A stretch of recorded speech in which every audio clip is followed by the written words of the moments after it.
Okay, so I'm going to share my screen and I'm going back to modules. Okay, so today is week 4, class 4, February 18th. The purpose of today, the topic of today is engineering education. And I've divided this class into 2 sections. One section is all about engineering academic programs, whether it's Cabrillo College or a university, with the goal of helping you decide what type of school you're interested in going to. And then the second part of it is all getting familiar with the different kinds of courses. So what I have first is I have a welcome to class 4.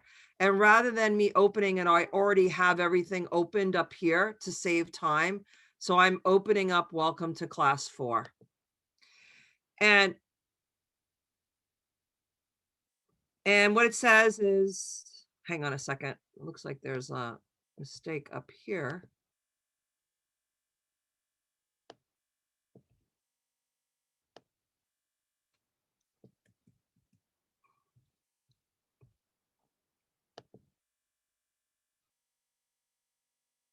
Okay, so welcome to class 4. What you're going to learn by the end of the module, how to evaluate college and university's program through a number of items that I'm going to walk you through.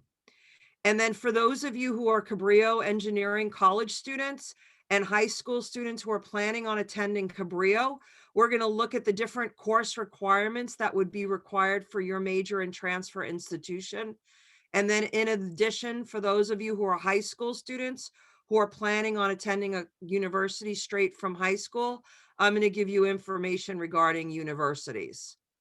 Okay, so I'm going back now to the module.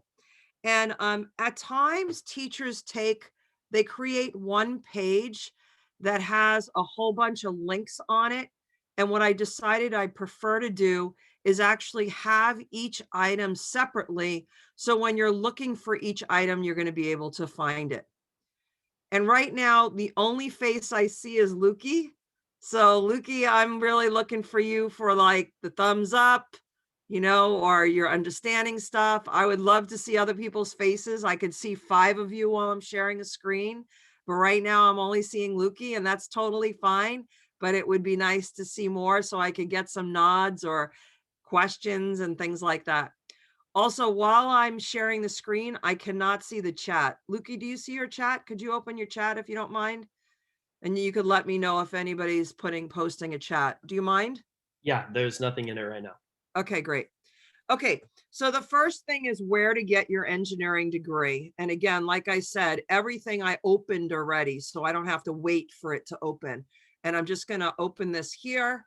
I have to move our photos and I'm going to open up the screen. Graphs.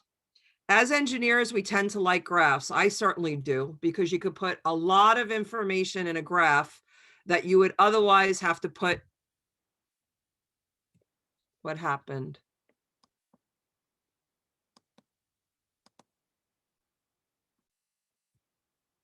Can you still hear me? Yeah, okay, my screen blacked out for some reason.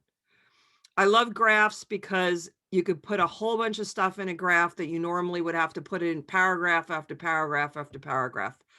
Whenever I look at a graph, I always look at the x-axis first, and the x-axis says university admission rate. Now we're looking at some old admission rate, but the data is going to be about the same even now. And we're looking at admission rate given in percentages from 0 to 100. And in order to make this more interactive, remember I alphabetized your first names, and I'm going to be calling on you guys. And if you want to pass, you could pass, but let's be engaged. So we're looking at a low admission rate and a high admission rate. So what this means is that the schools that are more selective, the universities that are more selective, that don't take as many people are going to be towards the 0 end. And the schools that take almost everybody is at the 100 end. Hey, you guys, I need to have you on mute, okay? Unless you're ready to say something. Okay, then you look at the y-axis, and the y-axis says 20-year average annual return on a degree. And you see a little symbol here. And what are we talking about in terms of average annual return? We can be talking about money, but we're talking about success in general. And let's see what the other information on here is. Okay, we're looking at universities in the US, and we're looking at 240 universities. Okay, so selection rate, and let's call it success. And there's a red line and a blue line. We're going to look at the blue line first. The blue line represents arts and humanities. Do you notice that there is a decline on this graph? So it's higher up towards the left side and lower at the right side. Alexandro, what does that mean when it's lower down here and higher up here in terms of the X and Y axis? And you could pass if you want, and Luca, you might have to look at the chats. I'll have to pass on this one. Okay, is Amidia here yet? Okay, how about Araceli? What does it look like to you? In terms of how selective a school is, what does it describe about the success of those students who graduate from there? Araceli? Okay, Beto? I think Beto might put something in the chat. What did he say? Araceli said, I'm not sure. Okay, Oh, Beto? can you hear me? Yeah, I can. Okay, so I get it would just mean that students who attended schools with a lower admission rate are more successful. Yes. And in the arts and the humanities, what it's saying in essence is that if you are majoring in the arts and humanities, it's very important to go to a school that is more selective on who they choose. Great, thank you. Okay, Cole. And remember, I'm going in alphabetical order by first name, so you guys should know kind of where you are. So Cole, what would you say about if you're majoring in engineering, computer science, or math? It looks roughly the same for all institutions for acceptance rates and success because the line That's right. flat. The line's pretty flat. What it's telling you is there doesn't really matter where you get your engineering degree because the average annual return is going to be the same. Why do you think that is? Colin, you want to try? Why do you think it doesn't matter where you go to get an engineering degree? I would say maybe because all of those universities maybe have the same standards. Okay, they might have the same kind of things. And as we go through today's class, I'm going to present to you different kinds of things that different schools have. So it's something different. It's more about economics. Crosby, can you think of it? That makes more sense than all the other graphs that you sent us. Yeah. Yeah. Crosby? How about Denny?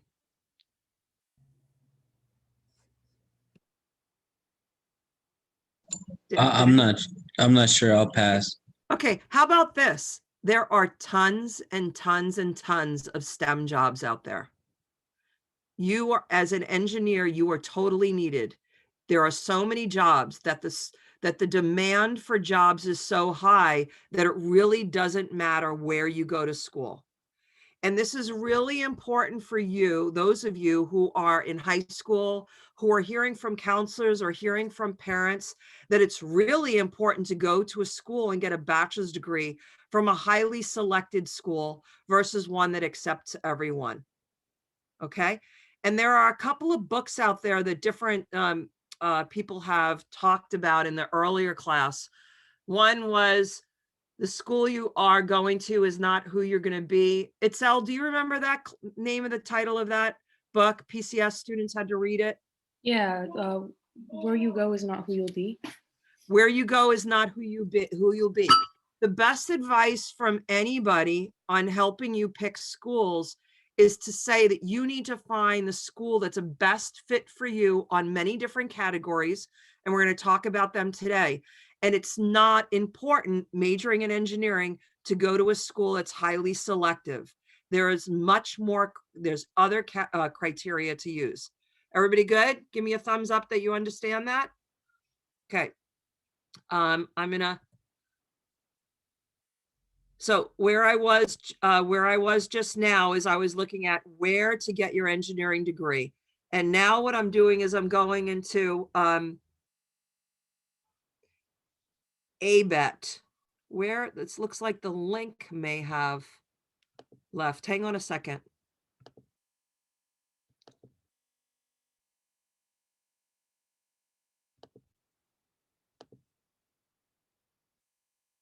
Oh no, it just got moved up.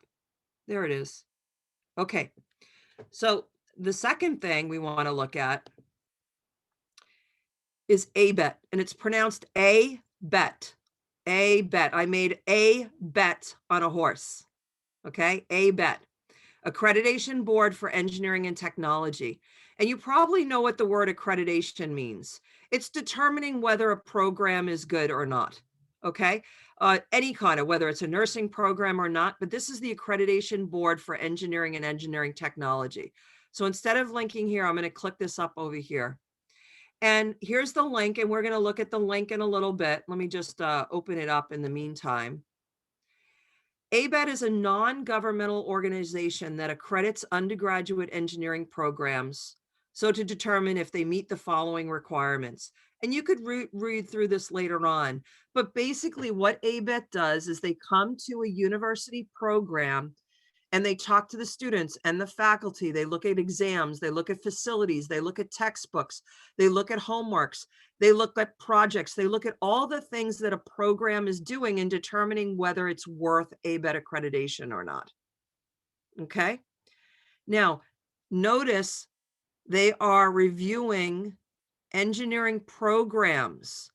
So at one university, there may be 10 engineering programs, and they're going to review every single program separately. So it's not the university that gets accredited, it's each program. So we're going to go to the ABET site for now. Might be a little distracting because things are moving in the back, but I want to show you how to use this site, because this is a way, one way, the first way to actually evaluate a school. So it says find an ABET accredited program, and I'm clicking on that. And then it asks me to search by name. So I could do it by an institution or by the program. First, I'm just going to search a local school, San Jose. And you have to spell it out right. It doesn't want, it doesn't really like spelling that's wrong. So here's San Jose State. So I'm going to look at it. Sure, here it is right here. And now what we're doing is we're learning all the programs that are accredited in engineering at San Jose State. So aerospace engineering, biomedical, chemical, civil, computer engineering, computer science, electrical engineering, industrial materials, mechanical, and software. And let's just click on one of them. Let's just click on the first. Let's see. I guess we'd have to export it. So we're going to look at it in a different way. Notice when it first got accredited. So it's been a program that's been around since '89. Look at biomedical engineering. It's a relatively new program, which makes sense. Look at chemical engineering. It's been around since the year I was born. Civil engineering, even before that. So you could see when it first got accredited. All right. So that's one kind of search we could do by a university. But now let's do a program search instead. And I'm going to search, let's say, let's look at everybody's names. Amidia, I know, is interested in environmental engineering. So I'm going to plug in environmental engineering. And you're going to see that ABET, it's a national organization. So who am I up to now? Donovan, did I ask you already? How many universities in the United States offer ABET accredited environmental engineering programs? Donovan? He said 81. 81, right. So if we look here, 81, but if we scroll down, take a look as you scroll down, you're going to see programs that are called technology. technology. And I want you to realize that when you get a degree in technology, it's more of a technician level degree. It is almost as valuable as an engineering degree. They're both very highly sought after. What's different between a technology program and a regular engineering is the technology programs usually require a little less math and less rigorous physics and chemistry. And they're very hands-on programs. So as you're going through an engineering program, if you're finding that the math is just a little too much for you and you rather do a hands-on technology program, there are technology programs in the country and I can help you. When I meet with each one of you today, you're going to be making appointments with me. And when I meet with you, I could show you information about that. They're just as valuable. Also, I noticed that there's an environmental resource engineering. So it's, instead of being called environmental engineering, it's called environmental resource engineering. And there are 2 institutions and one is in California. So what I'm going to do right now is I'm just going to pull up the environmental ones. And you see that because it's highlighted, it's shown here. So it's 81 schools. And that's a little too much. I want to put a little bit more criteria on it. So I'm going to scroll up a little and you see where it says filter options. I'm going to say that I'm going to take a guess that Amidia, who's interested in environmental, wants to stay in the United States and maybe wants to stay in California.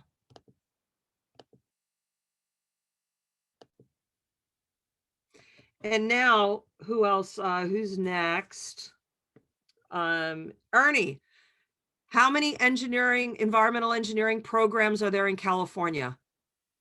There's 6 environmental engineering and 1 that's environmental engineering resources as well. Resources, great. Okay, so let's take a look at these 6 schools. Cal Poly, San Luis Obispo, San Diego State, UC Merced, UC Irvine, UC Riverside, University of Southern California. And then we have the 7th school, which is Environmental Resources, which is at Humboldt State. And now what I want you to do is take a look at Humboldt State. When did it start? It first got accredited in 81.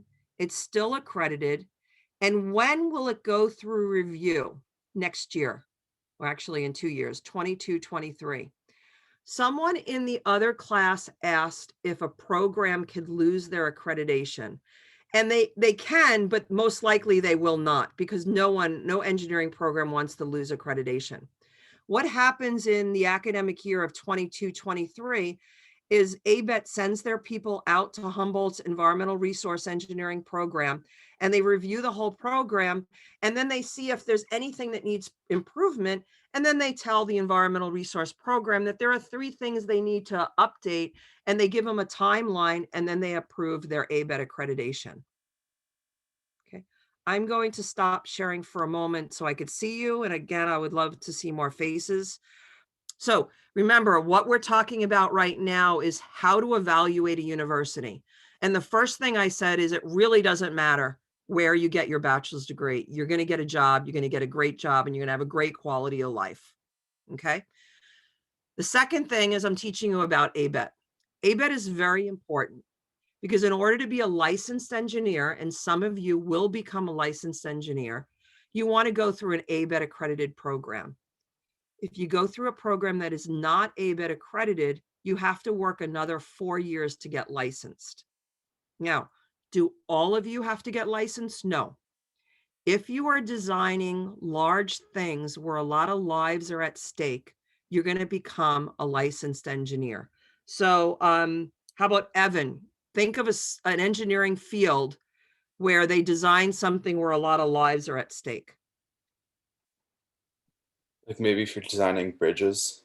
Bridges, so civil engineering, all civil engineers and anything associated with civil, structural, geotechnical, architectural engineering, all of them get licensed. So it's very important they go through ABET. How about an aerospace engineer who designs airplanes? Lots of lives at stake, right? So you need to be licensed. So it's very important to go, if you want to become licensed, to go to a school that's ABET accredited. Otherwise, you have to wait more years to work. I would never advise a student to go to a program that's not ABET accredited. Okay. You probably didn't know about ABET accreditation before this class. And now, or I mean, maybe you read about it because Ray Landis in your textbook might have talked about ABET already in that chapter, because he knows how important it is too. So let me say, you may not have known about ABET until you read Ray's book. Let me say that. Okay. So, but there are fields like computer science and computer engineering and maybe electrical engineering that's not building all the circuitry in a building, that you really don't have to worry so much. So, you know, maybe you don't have to go to an ABET accredited program. For instance, is UCSC's electrical engineering a program accredited anymore? I don't know, but their robotics is not. So if you really want to go robotics, you really want to stay close to home, maybe you don't really have to get licensed. You could go to a school that's not ABET accredited, but you never know what you're going to want to do in 10 or 20 years. And if you want to own your own company, you might want to get licensed. So my suggestion is always go through a program that's ABET accredited. So now you learned about one thing that you should use in your criteria in deciding which university you want to transfer to or go straight to if you're a high school student. Okay, any questions so far? I had to get a pencil. I do have a question. Yeah, Lydia. Would it be preferable to go to a university that's had ABET accreditation for a long time versus one that just recently got it? No, it doesn't matter. Okay. Usually it's all a function of a university's program. An engineering program cannot get ABET accredited until it has a graduating class. So anytime a university starts an engineering program, they have to wait till there's people graduating. Once they graduate, then they could apply for ABET accreditation. So you're going to find the newer fields that are newer at universities, like all the biomedical engineering programs and bioengineering programs are all going to be more newly ABET accredited. Gotcha. Thank you. Okay. So as far as I was asking you earlier about the homework, Joanne, would that be like something like going? Okay. All right. Yeah. We'll talk about it later. Thank you. Okay. Another question. Okay, I'm going to keep going then, all right? Okay.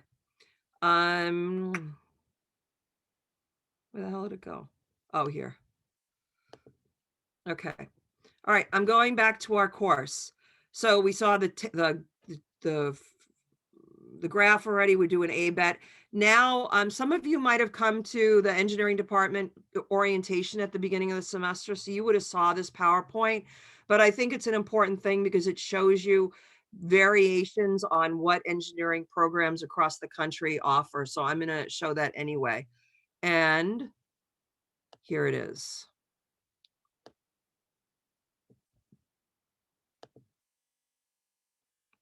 Okay. Now realize that all the photos that I have in the slides are all Cabrillo engineering students. Okay. All right. No matter where you go to school, for engineering, you are going to have labs.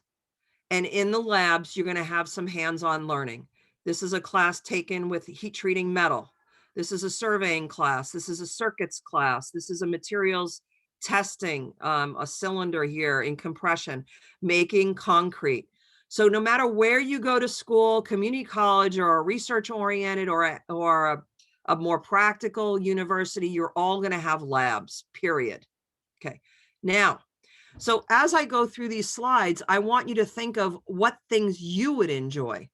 So engineering design, some schools have more engineering design in them than others. So here are some projects that we have at the Cabrillo program. This is a water balloon toss that has to, well, actually, it's not just a toss. It has to go 100 feet and it has to hit a target. This is a 3D maze for a bowling ball. This is musical instruments made out of interesting material, and this was a walk on water project. In every single one of our engineering classes at Cabrillo, we have a design project that utilizes the material that you learned in the course. Some universities have that, some universities don't. Universities that are more research oriented typically only have design in your senior year in a capstone culmination project. The only way to get hands-on design at a research school is if you join the student engineering clubs, American Society of Mechanical Engineers, AIAA. Have you read about technical societies yet? No, I don't think so. It's in the homework assignment I assigned for tonight. There's a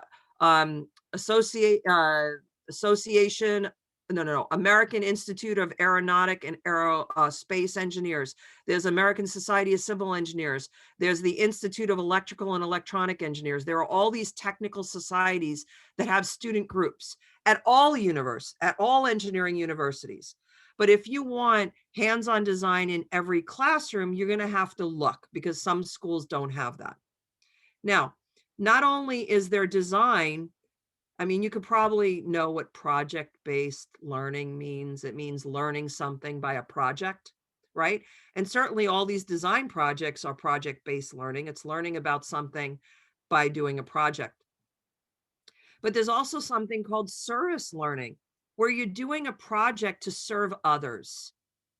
And in this case, I don't know if any of you, when you were younger, went to the Capitola Mall where they have the Science Museum of Discovery. Have any of you been there maybe? Anyway, they have a whole bunch of exhibits, and a bunch of students in one of my engineering classes made exhibits for that. That is called project-based learning, because they're designing something with a project using the material, but it's also serving others. Another example is our Engineering Abroad program is a service learning project, because we work with the community in Central America and help design and build a system for water or agriculture or a school or something. So we're doing a design project that's based on service. Some universities are oriented towards service learning, and some aren't really that big into it. At Cabrillo, we have 3 things that are really important to us. One is hands-on design. That's really important, and that's why we feel like students really need to get experience building things as they go along, because if you just learn all the theory, it may be boring. Second, we definitely are a service learning school. We really believe that engineering is a helping profession, whether we're helping people or we're helping the environment. And the third is we look at engineering as a creative endeavor, where it's not just the use of math and science, but it's using your creativity in designing things. And when you choose a university to transfer to or to go to straight from high school, these are the things you have to think about. What is it that's important to me? Is projects important? Is service learning important? Makerspace, this is a space that's allocated for building things, 3D printers, laser cutters. It's really cool. Some schools have it, some schools don't. Some universities, I know one university in Ohio has a 7-story makerspace. Another one in Massachusetts has a 3-story makerspace. Some universities have 0, or they have a little itty bitty makerspace in their library. So these are good questions to ask university people when you're talking to them. Okay, another thing, it's really important that you get support when you're going through. And in this case, I'm talking about academic support. At Cabrillo, we have a STEM center. It's 5,000 square feet, and it's a place that students go to work together to access free computers, free textbooks, free other books, free tutoring. Faculty have their office hours in here. The fact that we're virtual right now at Cabrillo, the STEM Center director, Kelly, set up a virtual STEM center so we could all go in there and get support. You might want to go to a college or a university that offers this kind of support where you don't have to pay to get a tutor. Now, some of you high school students may be getting A's in classes and you really don't have to work that hard. Well, it's going to change when you go to college majoring in engineering. Unless you're brilliant, you're at some point going to need a tutor, and you're going to have to learn how to study. And it's really important to have support. Okay. So you want to find a place that has a place to study, and most universities, the places to study are in those student club rooms. Not only do you get tutored, at Cabrillo and some schools, you have the opportunity to be a tutor. All these students have been tutors. They took a class, they did well, and they wanted to learn the material more in depth. They applied to be a tutor, and then they were a tutor helping other students. And I'm sure you probably know this, so that when you have to teach something, you really know it way better than when you just took the course. So you might want to look for a school that gives you opportunities to be a tutor or a TA. Also clubs. Every university, every college has a club. So you're not going to have to worry about that. You just want to make sure that the club is active, because maybe there's a president and a vice president and a secretary and a treasurer, but they do nothing. You want to know what they're doing, or what you can contribute. Okay. And there's a bunch of STEM clubs at Cabrillo. I told you about the engineering abroad. If global is really important to you, make sure you're going to a university that has an engineering abroad program. And I should put this in the chat. Let me put it in the chat. Let me see. I can write in the chat. Yeah, look at that. I could write in the chat at the same time. So Engineers Without Borders is a great global engineering abroad program, and also Engineers for Sustainable, and I'm not sure if it's World or Future, but these are the two organizations that can be at the universities that do global programs. Almost all universities will let you take, Italian in Italy, right? But I'm not talking about those kind of programs. I'm talking about engineering programs where you get experience. Okay, I'm going to close the chat. What else? Conferences. We give the students opportunities to go to conferences. I went with these 5 students up to Seattle to the SHIP conference, Society of Hispanic Professional Engineers. It was so awesome to meet so many other engineering students from across the country and international. And these students went to the American Society of Engineering Education to give a presentation about our abroad program. And then tours of engineering facilities are really helpful. And it would be great if the school also has some kind of mentoring program. Cabrillo's engineering program's been around since 1960. And we have a huge database of alumni, students who went through Cabrillo's engineering program, transferred to a university, got a degree, and now are working. They might be working in Santa Cruz, they might be working abroad. And we have events where we set up these mentors with our students. And then also internships. Remember what I said earlier, that it doesn't matter where you go to get your degree? What does matter is you have to make sure that you have an internship before you graduate. If you have no internship by the time you graduate, it'll be very difficult to get a job. Unless you joined an abroad program and got some experience, or you belong to a club and you built a solar power car. You have to have engineering hands-on experience. Okay. So internships are great. Another thing is research opportunities. There are many universities that are offering research opportunities. Not many. There are about, I would say, I know of over 300 universities that offer ABET accredited mechanical engineering programs. And mechanical is pretty much the most popular. I think civil's next. But 300. So there's 300 universities, and a lot of them offer research experiences for undergraduates. Some of them only save all the research for their graduate students. Well, you may not want to go there. So I'm hoping that you're getting a feel for what different universities or colleges could offer you. Here's another service learning thing that we do at Cabrillo. Our engineering students go out to middle schools and do engineering projects with them. We also run summer camps for girls in engineering, boys in engineering for middle school kids. And then we also do community activities. We had we participated in this cardboard and duct tape boat competition. We hosted the third Friday in May at the MAW, Museum of Art and History. we hosted a design and innovation program. And then we had a STEM thing at Cabrillo where we invited a bunch of young kids to come in. So this is also about doing service, exposing people. Okay, scholarships. This slide is incorrect. We're giving out $40,000. I was running an NSF grant that ended last year and I forgot to change the slide. But for a community college engineering department to give out $40,000 in scholarships when the tuition is either free or $1,000 a year, that's pretty amazing. Okay. And then I want to talk about financial aid. There's tons of financial aid available. So I want to stop. Oh, and then learning assessment.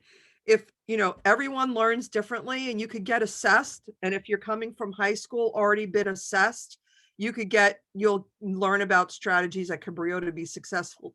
Excuse me, be successful. Okay, I'm going to stop sharing for a moment. Questions on what I covered so far. Schools that tend to be, I'm going to keep talking too. Schools that tend to be more hands-on are the schools that are more geared towards undergraduate education. If their focus is more graduate programs and PhD programs, they're not as focused on undergraduate education, and they're more focused on research than hands-on learning. Okay, so that's one thing. Okay, questions? I know that some sorry, does anyone have a question? No, go for it. Okay, so some universities will actually allow you to do a work, and you might have mentioned this already, but you work for a semester rather than go to school. And then that counts. Great, excellent. That's a great thing. Let me write that down so I could remember in the future to talk about that. Hang on a second.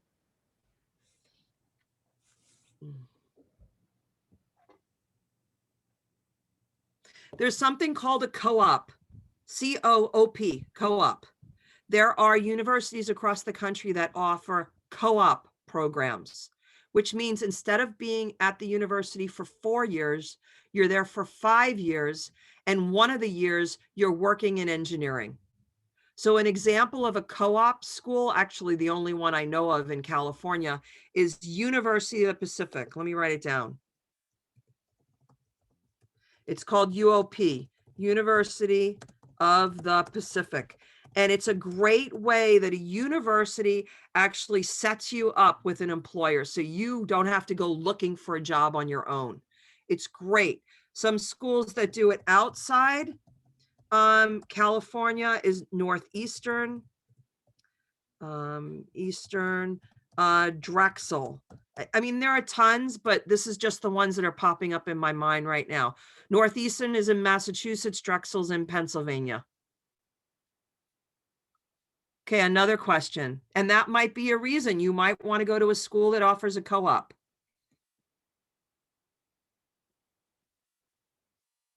Oh, okay. So Evie said Cal Poly SLO does something similar with their architecture majors. They have either a study abroad or a work study. So it's not a co-op per se. It's not a requirement. When you go to a co-op school, you are required to go on a co-op. An engineering abroad program or a work study year, that is something that's optional, but it is, you're right, it is similar. Okay. Another thing you want to look at is universities publish how many people graduated in their various engineering programs and where they get jobs. And they publish that because they are trying to sell themselves. Don't think of it only about the universities accepting you. You are choosing the universities too. So if you'd like to know where they're placing their students, where they're getting jobs, you could find that out. And that might be something that's going to help you decide which engineering program you want to go to, or rather which university. Also, at each of the engineering programs at the universities, or even the community colleges, all the faculty do different projects, different engineering projects. And if you want to work on cars, go to a university where professor is working on cars, because then you could get experience and work under that professor. And so let's say automotive engineering, that's under mechanical. Let's say I want to go to Wyoming. You go to Wyoming State Mechanical Engineering faculty, hit enter. All the faculty names will pop up and what projects they work on. So look to see what projects they're working on. And then you could contact that professor and say, hey, I'm really interested in that project you're doing. I'd really like to go there. So that's another way to select schools. So are you seeing, I don't know if you're getting overwhelmed. So ABET is definitely a big thing that should be part of your criteria. But is it hands-on? Is it more research focused? Does it have global programs? Does it have a co-op? Where do the people get jobs afterwards? What do the professors work on? Are there clubs? What are the clubs doing?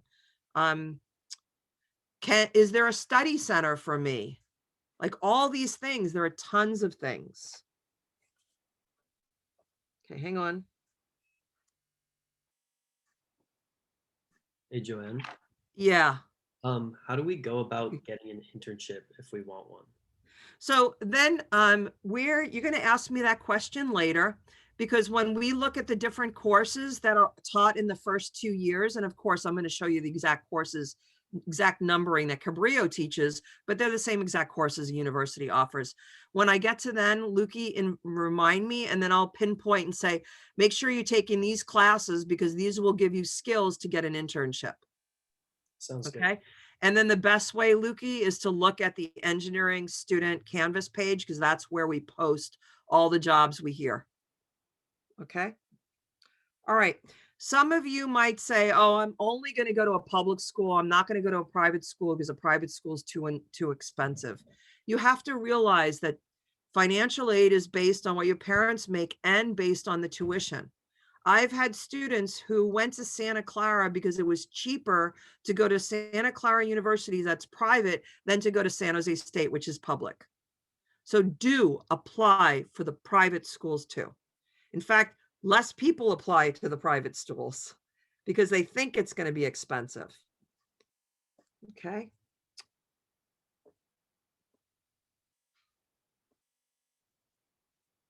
Okay. Another question? I did want to ask how COVID has impacted the engineering abroad program currently. Oh, yeah. So the Engineering Abroad program is a year-long program where in the fall we have meetings to prepare for the January 2-week experience in Central America. And then in the spring, we do reflections and do presentations. So we have the Engineering Abroad program going on right now. We didn't go in January, but we have approval from the college to go in the summer. The only caveat is we all have to get vaccinated. So as long as we're all vaccinated, we're going in the summer. And then next year, there'll be an Engineering Abroad program again. And then that next year we'll go in January because by then we'll be able to go in January. So it actually hasn't impacted it too much. It actually is just giving us more time to prepare to go. We didn't feel as rushed in the fall. Awesome. Okay, another question? Joanne, I had a quick question Yeah. about clubs. Like, for example, like I generally work 40 hours a week, so obviously joining a club or something like that is probably not very realistic. Is there kind of anything outside of joining clubs that is, helpful if you don't have the time for it? Yeah. Okay, well, let me talk about a bigger picture, right? There's school, family, work, and work. A big part of work is because you need income, right? Right. So the more scholarships and financial aid you get, the less you have to work. And once you start working less, you could be in school a little bit more. So that's what, Colin, you're going to be working towards. In fact, there's an engineering department scholarship that's due when? Actually, it might have been due today. I think it was due today, but look at the engineering student Canvas page in the future and apply next year. But as you start, okay, Berto, hang on. So that's one thing. You're going to start looking as you're going on in the program, finding money. And the scholarship site for Cabrillo is enormous and it's so great. So you're going to start finding money. You're going to get more time to put time into being in a club. Otherwise, right now that we're all virtual, all the clubs are virtual. In fact, the WISE Club, Women in Science and Engineering, meets on Fridays, 5:30 to 6:30, or 5 to 6, or 4:30 to 5:30. It's probably outside work, and it's only going to take an hour a week to be present for that one. And men are invited to a Women in Science and Engineering club, so you can join that if you want. But there are other clubs too that you could do virtual. The other thing is look at conference information. I would watch YouTube videos to learn more. Well, yeah, I mean, I look outside of like class to try to find more information and stuff Yeah. like that, because I'm in a family business, so I'm a big part of it. So Yeah. even to like create more money, it's still it doesn't necessarily help me all that much, because I see. I'm like, Okay, well- well, I would like to do stuff like that, but I'm not sure that I would Yeah. necessarily have the time. So I just Yeah. didn't know if maybe you had some other suggestions. Yeah. So let's talk, you're maybe in a unique situation. So let's talk about that, when I meet with you one-on-one. Again, everyone who wants to meet with me is going to be meeting with me for 25 minutes. And Okay. I have appointments set up and we'll fill them out later. All right, sounds good. Okay. I'm going to move on. Okay. I'm going to share the screen again. I'm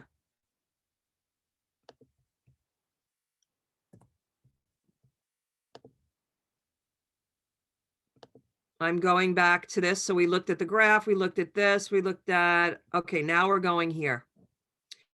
So notice there are two of these: engineering by the numbers in 2021, engineering by the numbers in 2019. I left the old one because there's a page on here that I really want to show you. So I'm going to show you this one quick, fast, and then we'll look at that one. So let me find it. Here it is. And what did I say, 27?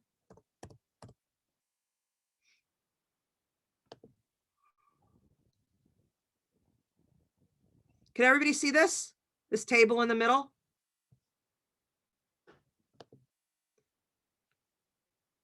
It says enrollment. Okay. So who am I on? I am on Evie, your turn. Okay. So I'm going to walk you through this. Everybody, I hope that everybody's still paying attention. I know I talk a lot, but there's a lot. I am putting so much information into this 3 hours. And if you do like space out at some point, you will have the video. I'll post it. So let's look at 2013. So Evie, how many freshmen were there in engineering in the United States in 2013? 141,143. Okay, so about 140,000, right? Okay, from 2013 to 14, they moved from freshmen to sophomores. So Itzel, how many are sophomores? 124,120. Good. So 124,000. So are you guys noticing that there were more freshmen than sophomores? So what happened from freshman year to sophomore year? Let's see. Giovanni, what happened? Can you repeat that one more time? Yes, but in the future, always be with me. Okay, so you don't have to hear it a second time. So from 2013 to 2014, there was 141,000 freshmen. And then in the sophomore year, there's only 124,000. What happened? So I went. Sorry, it's not a trick question. No, it is. They dropped out. Yeah. They dropped out of the engineering program. Okay, so why? There are a number of reasons. You guys are amazing that you are taking the Engineering 5 class because you are fully learning what engineering is about. Most students who go straight to a university as freshmen may or may not know what engineering is, and maybe are only pursuing engineering because their parents told them they should pursue engineering. Okay, so in freshman year, you wind up taking physics, chemistry, math, and engineering classes all at the same time. And it might be just too much. And when you don't do well, instead of learning, studying strategies and getting a tutor, people think they're not good enough to be an engineer, and they drop out. And that's really sad, because Engineering is really a creative endeavor. We need so many different types of people that are skilled in different areas, but in any event, there's a dropout. Okay. Okay, next, Kai, what happens in junior year? How many do we have now?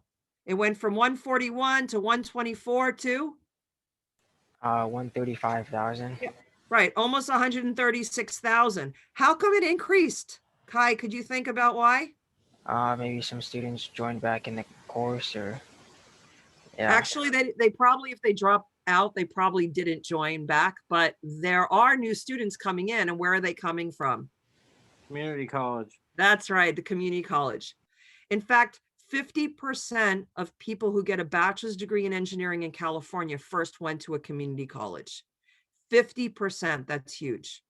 Okay, so that's where the jump is. Okay, next, Liam. So as juniors, it was 136,000. What happens at senior year? Is Liam It here? increases again. Right, to almost 100, to more than 197,000. There's two reasons for that. One is when you're at a community college, you might take extra classes because you're trying to explore your major. And by the time you transfer, even though you're transferring as a junior, the university thinks you're a senior. You have senior status, which is awesome because it lets you register for classes early. So some students who come in and transfer in from a community college are actually in this number here. And the other reason is, even though engineering is considered a 4-year degree, it usually takes about 5.2 years. It fluctuates every year, 5 years to get an engineering degree. A lot of people don't get a degree in 4 years. So that means, but notice they only have freshmen, sophomore, juniors, and seniors. They only have 4 years. There's really a super senior year, a 5th year. So this counts for all those students. Like if you take 135, subtract it from 197, that's 62,000. About 50,000 students stay a 5th year. I'm subtracting out enough for some more community college students. That's amazing. Okay, so let me stop. However, in the new release of this Engineer by the Numbers, this new publication, they didn't show this. I don't know why. Maybe they don't want to show that it takes 5 years to get an engineering degree, but you have the data. Okay, so I'm going to stop sharing and just check in with you. Oh, Araceli wrote, great, too hard, stressful, lost interest. Yeah, stressful, lost interest. Yeah, it's usually people just think they can't do it, and that's not true. You don't have, I've had students who took Calc 1 3 times and they're practicing engineers right now. You just have to figure out how to get through the program. Berto, sorry, I didn't answer your question. Are there any opportunities to study engineering in Japan? Yes, not at Cabrillo. We don't have a Japan abroad program. We go to Central America. But there are universities that have engineering programs in Japan. Okay, so you'd have to look for them. Okay, any questions so far?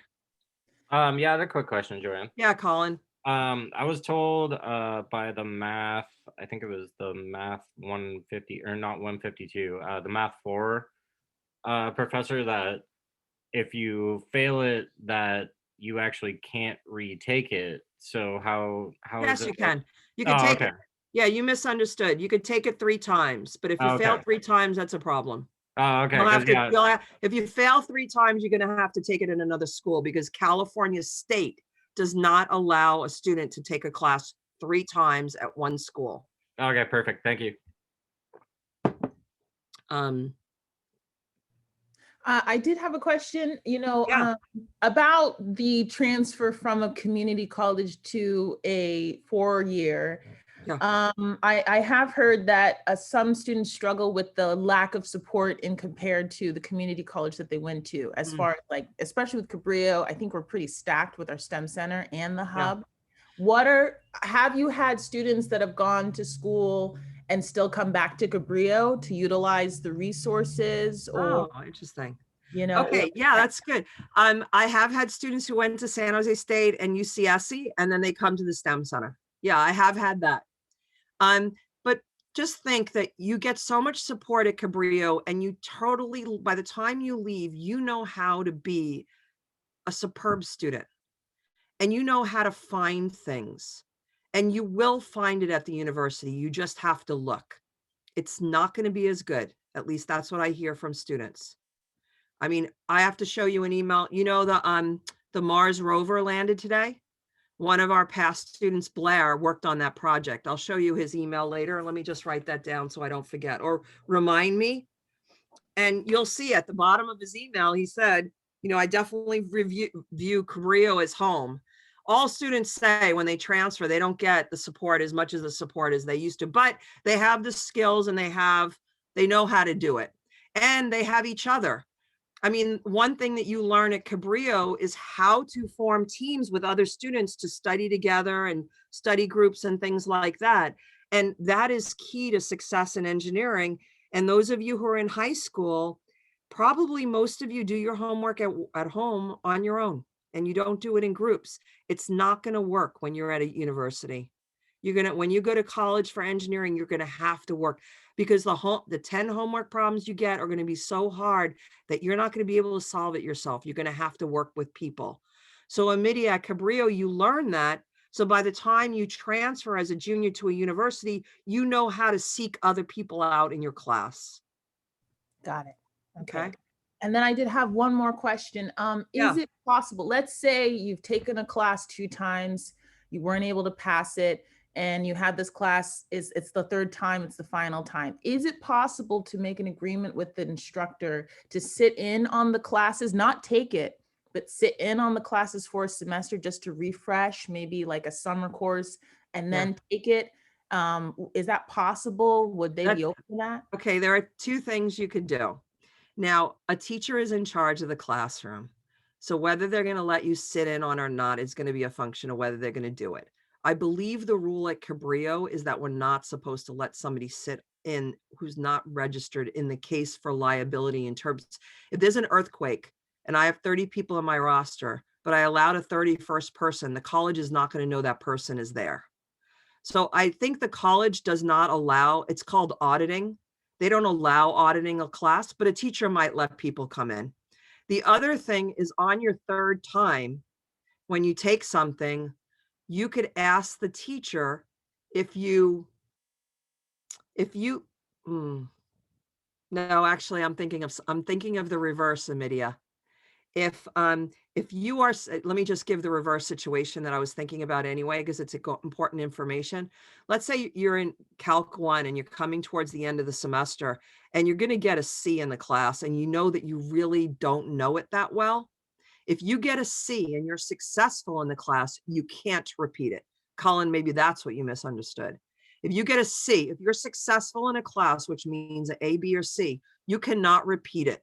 So you could ask your teacher to give you a D, so you could repeat the class next semester, and then your D gets crossed out and doesn't go on your GPA once you get a better grade. But, you know, some teachers are not going to work with you and some teachers will. So Amidia, I think the other way of getting a refresher is Cabrillo has something called Math Plus, where for a week before school starts, you get a refresher on the material before. And maybe that would be the best option for you. So if you're planning on taking calc in the fall, if you're taking calc in the fall, take the Math Plus before the fall semester, or ask the teacher in the summer if you could sit in. But I mean, I think people may be a little bit more, I have no idea, especially in a virtual environment, you're not really sitting in the back of the classroom, you know? There's no liability, right? But right, good point. So maybe they'll allow it, but then there's more, I have no idea, you know? Well, sometimes I just go by my own rules. If I try it and it works, I'll let you know. It might just be the virtual setting. Yeah, I would like to know which teacher allowed it. That would be helpful. Okay. Okay. Okay, I'm gonna go, let's see, where am I? Oh yeah, I'm gonna go back. I hope, stay with me. Okay, so I'm going back to this, and we looked at this page 27 by the numbers, but now we're gonna look at these, engineer by the numbers.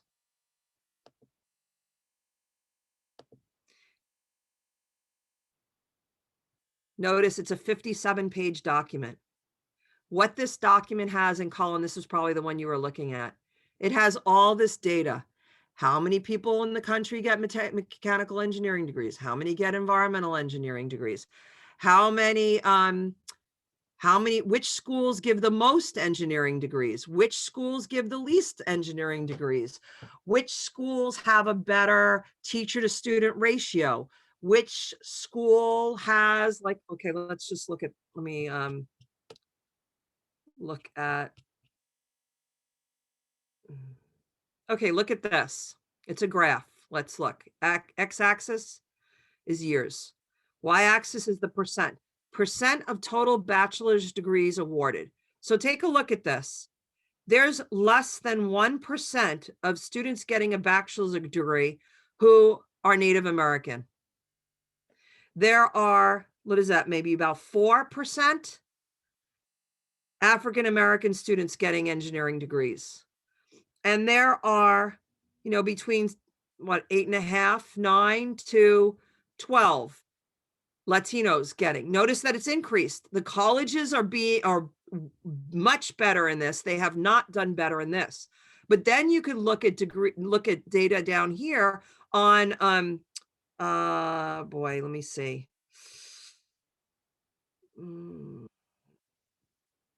The ratio of bachelor's degrees to tenure faculty. Oh, the amount of degrees. So which degrees? No, that's not going to help. But let's say, I'm just going to throw a school out there. University of Wyoming, right? Probably all the professors are white. I'm guessing, right? So if you're Latino, maybe you don't want to go there, right? Arizona State has way more Latino students. If another university, let's say Colorado School of Mines, really great hands-on school, there's hardly any women there. Maybe if you're a woman, you don't want to go there, maybe if you're a guy, you don't want to go there. There's not enough women to choose from. What about, you go to a school, some school in Ohio, right? You look at the pictures of all the faculty. They're all old. They got no new faculty, no new blood, new teaching strategies, none of it, none of that. So a lot of the data is in here. It talks all about degrees and demographics and faculty, and I could go on and on and on and on and on. Okay, so we're not going to look at it now, but know that you should look at this. You should look at this and, I stopped sharing. Look at this again to determine what school you want to go to. I know a lot of universities, those of you who are high school seniors, a lot of the schools in the South, in the Southeast, offer a lot of scholarships to students from the West Coast. The question is, do you want to go to school in Georgia? Do you want to go to school in Alabama? I don't know, you have to decide, but they give a lot of scholarships and financial aid, but then you could go to Cabrillo. So now I'm going to move on to, I've shown you a lot of stuff so far on things that could come into play on why you would choose one school over another. And on your homework assignment, you are going to list 15 items that are important to you in deciding a school. And those are not based on just academics. I just showed you academic stuff.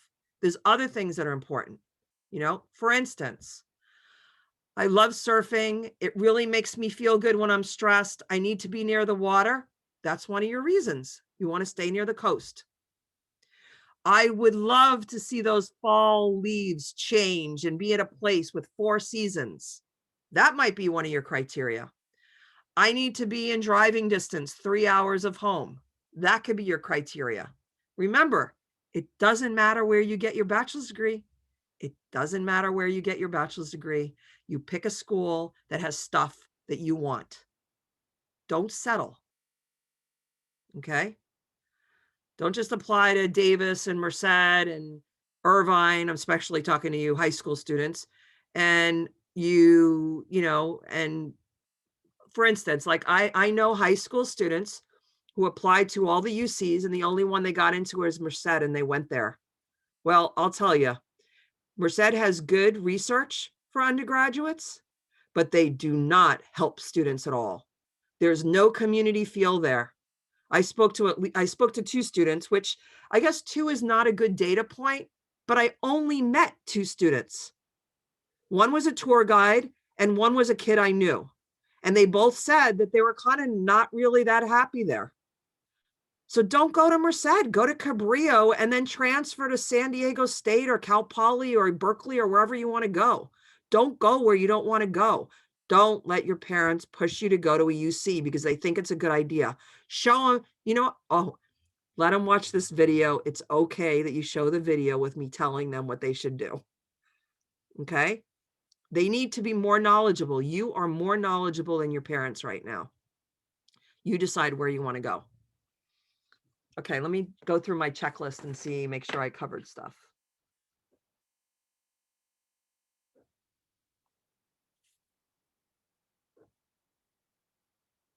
Okay, another way to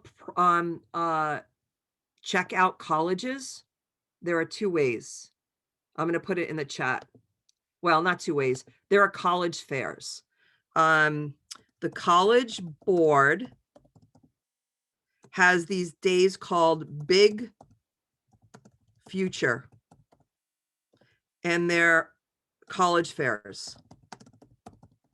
And then in addition, there's an organization called NACAC. I think it's called NACAC, and they run college fairs as well.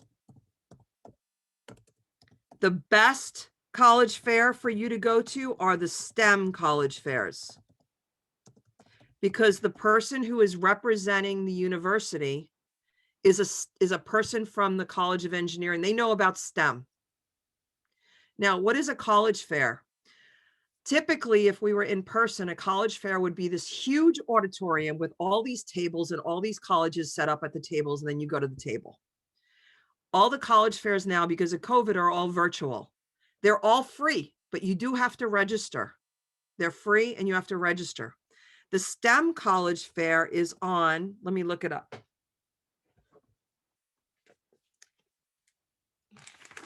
So I don't know what they're like virtual, but I am going to be going to one soon. I'm going to this one actually.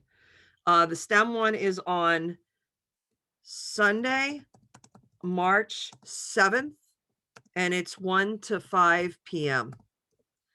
And when you go, I just gave you a whole bunch of information. Ask them interesting questions. Do not ask them tuition. Do not ask them about financial aid. Do not ask if they have dorms. Do not ask, because all that stuff you could look up on the internet. Ask them good questions. Do you have design in your freshman classes, if that's what's important?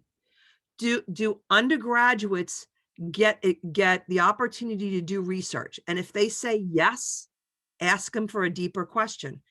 What percentage of your undergraduates get to do undergraduate research, and what kind of research do they get to do? Do you have any faculty that are doing research in this? Do you have a ASME club? What are they building? Ask good questions, things that you may not be able to find on the internet. Do you have a makerspace? How big of it is? How big of it is it? Okay.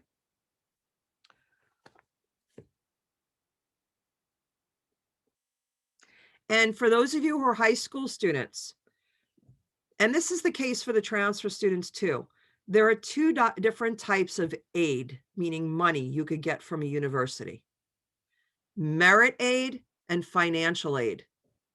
Financial aid is based on how much your parents make.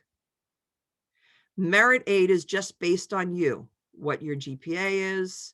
I know SATs might not be around right now. SATs, what clubs have you been involved in? What engineering activities have you done? Basically, it's about you. If you have parents who have a lot of money and you're not getting financial aid, but they're not really going to help you in college, you're not going to get financial aid. So make sure you're going to a school that offers merit aid. My son did not apply to any school that did not offer merit aid. Sorry, I should say it all in the positive. He only applied to schools that offered merit aid because I wasn't sure if we were going to get financial aid or not. So I wanted to make sure he was going to get merit aid. But you're not going to get merit aid going to Stanford, Stanford, MIT, Harvey Mudd. They're so selective that everybody is, everyone who gets accepted, they're not going to give out merit aid to entice people to come. People are going to have to pay, or if they have financial aid, they'll get it free or somewhere in between, but it's not merit aid. How's everyone doing?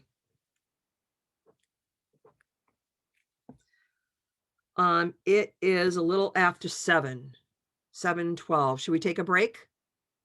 So let's take a break till 7:30, come back at 7:30, and I'll be here to answer questions. I'll be here during this time to answer questions if you have any. Okay, I'll see you at 7:30. Actually, I'll leave for a moment. Just give me 5 minutes. I'll be right back. Let me go get some more water.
Okay, I'm back.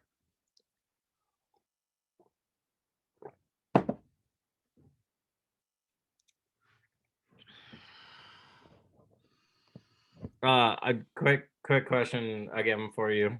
Yeah.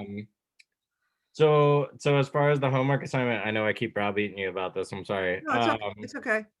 So you're looking for more of like we're trying to pick schools off of, are they accredited? Do they have internships?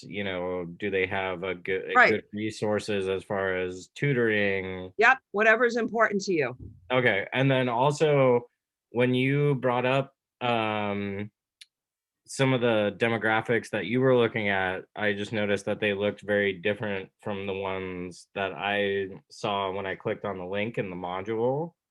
I probably only showed you, I just showed you a couple of slides. There's so many slides there. Oh, okay. All right. Yeah. Remember, it was 57 pages. I only showed you 2 pages. Yeah, I don't think mine was, I could even like share my screen with you and probably like show you, but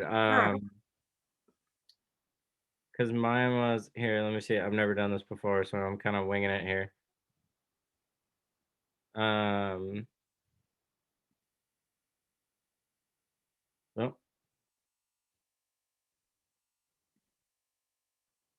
Never mind, not happening. Because yeah, mine was. Just tell me something you see on the top of your slide.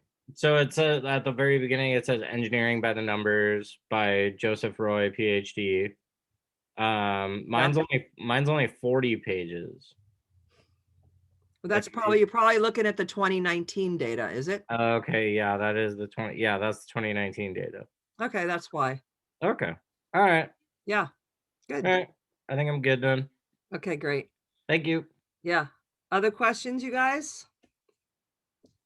Yeah, I have a question. I may have Yeah, missed. Lukey. Did you say you were going to talk about the internships and like what classes you need to take? Oh, yeah. Yeah, I'm gonna, once I start showing you the classes, which is Okay. coming soon. Sounds great. Okay. Lukey, I had a quick question for you actually. Yeah, what's up? So the MLC, what is the MLC? It's the Math Learning Center. Okay. And they have like a bunch of tutors in there. I think it's open every day except for Saturday. Okay, and is that at Cabrillo or is that Yeah, so somewhere else? you can just go to like Math Learning Center Cabrillo, and then Okay. like you'll click on the browser, and then there's a link, a Zoom Okay, link. cool. So yeah, Colin, right now they're all remote, but I would basically spend most of my day there and wouldn't leave until my work was done. And I didn't always need help, but when I needed a prompt or a new approach to a new set of problems, they're a pretty invaluable resource to take advantage of. Okay, awesome. Thank you guys very much. I appreciate it. Definitely.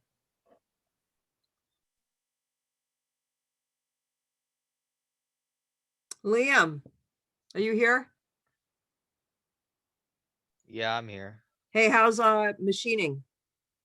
It's pretty fun, yeah. I like You it. liking it? Yeah. Yeah. Bob definitely takes his time making sure that everybody really understands how to cut the material and such. So good. You're liking it.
Anybody have questions?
Anybody have any questions for me before we start?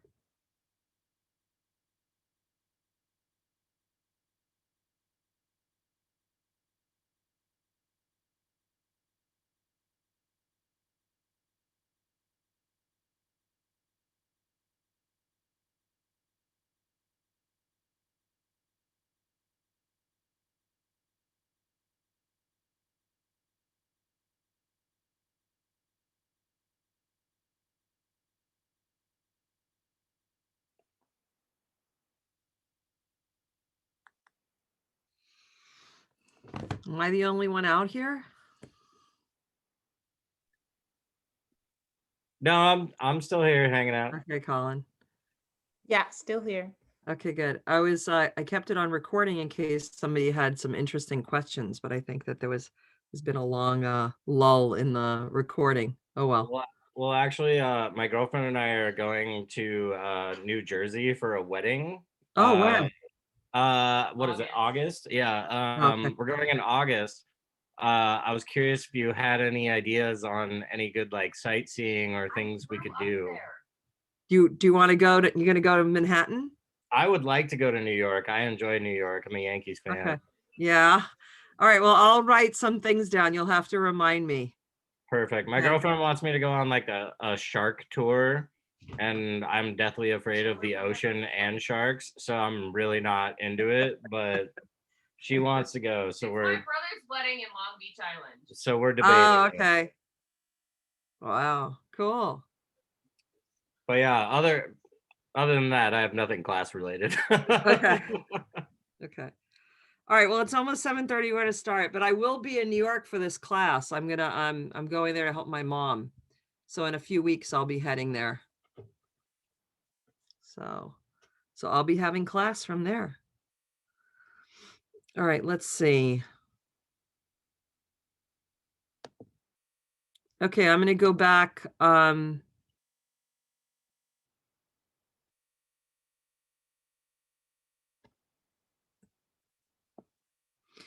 I'm going to hope that this works. It worked earlier today, but other days it didn't because it took up too much. I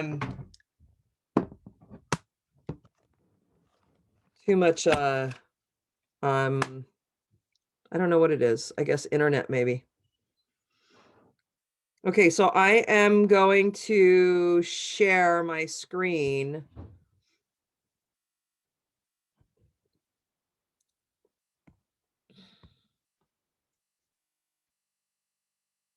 Okay, can everybody see my screen? Yeah. Yeah? Okay.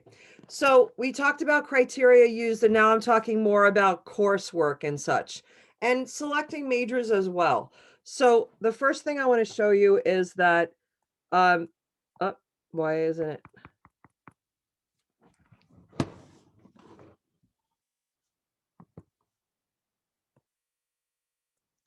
Why is it? There it goes. Okay, I'm dividing this up into freshman year, sophomore year, junior year, and senior year. So I don't really, it's kind of hard to write neat on this because I can't lean on the tablet. So the freshman and sophomore years are called lower division. And the junior and senior year is called upper division.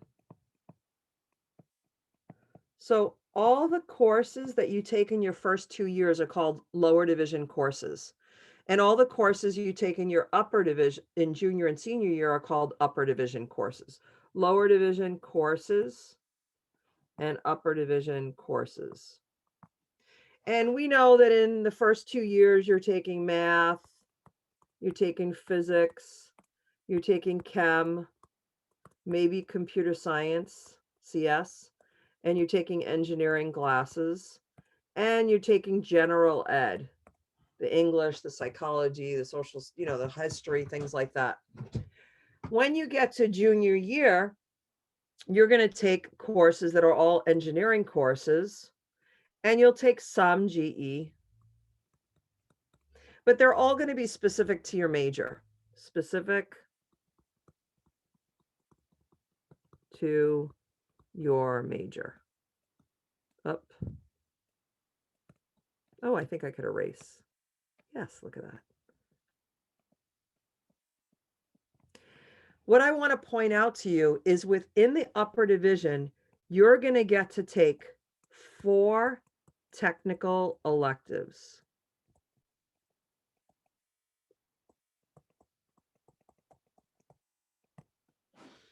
And you know what the word elective means. Means that you get to have a choice on which courses you want. But they're technical electives, meaning they're going to be engineering type classes. So let's say you're interested in civil engineering. You decide you want to get a bachelor's degree in civil engineering, but you really like structures. So you're going to take your 4 technical electives in structures. If you're interested in automotive, you might get a bachelor's degree in mechanical engineering. You'll take your 4 technical electives in automotive. If you're getting a bachelor's degree in electrical engineering, you might take your 4 technical electives in power because you want to work in the power industry. Does everybody get that?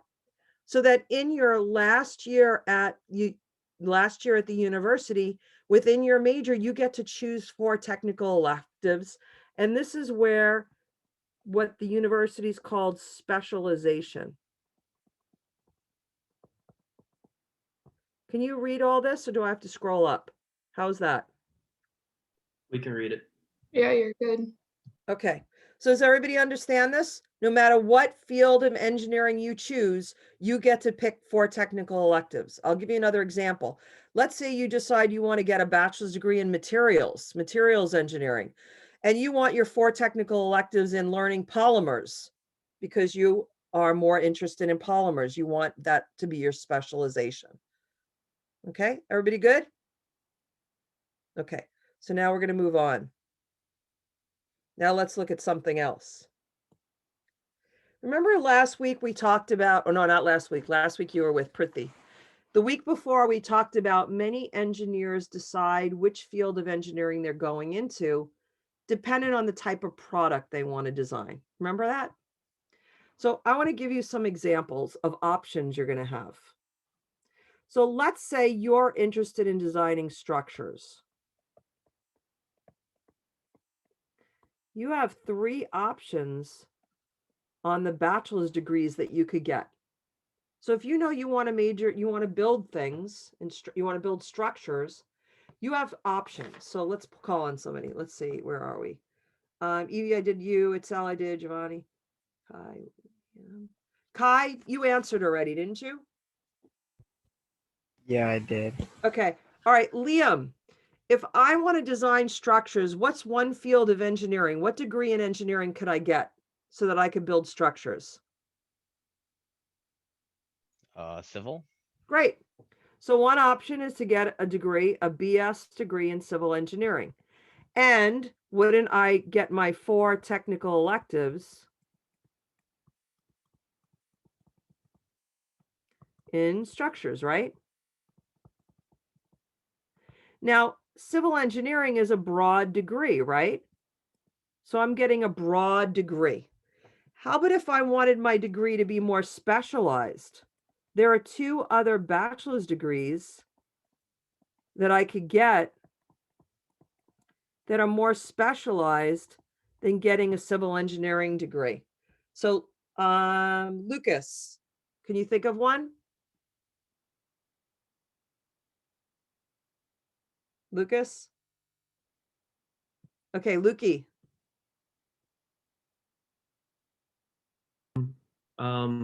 Structural engineers. Yeah. You could get a BS degree in structural engineering. And the only university in California that offers it is UC San Diego. How about another one? Milena, can you think of another degree I could get? I don't think these are correct for what you're exactly asking for, but I was try it. thinking either materials or electrical, but I'm not sure if they're broad enough to cover the whole structure or just that one part. Yeah, no, because I'm talking about a building structure, like a building or a home or a bridge. So electrical and materials, certainly they would be involved in that project, but that's not the degree I would get if I want to build structures. Yeah, But- so I don't know off of that. Okay, how about Mateo? Architectural. Yes, that's it. BS in architectural engineering. And the only school in California that offers that is Cal Poly San Luis Obispo. So notice, if you know that you wanna,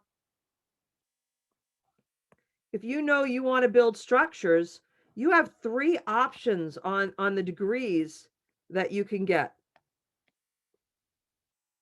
3 options. And you have to decide, do you want a more broad degree or do you want a specialized degree? Sometimes what people do is they get the broad degree and then they go on for 1 more year and they get a master's degree in the specialty.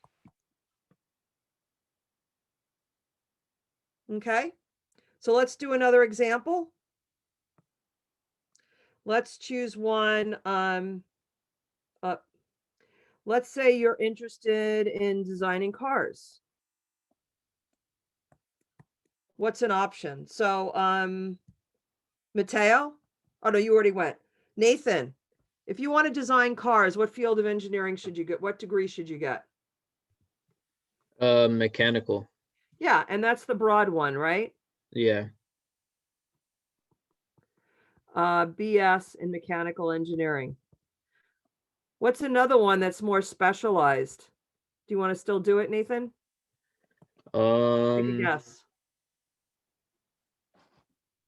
I want to say like software electrical or something. I don't know. No, because that's not, I mean, certainly that's important in a car. But let's say Yeah. there's a place that a university that's offers a BS degree in automotive engineering, Oh. right? Certainly there's none in California, but I bet that in Michigan there probably is. So when you think about what you want to build, you then have a choice on what you want to have your degree in. Let's do another example. How about you want to do robots? You want to design robots. What are some examples? So Nick.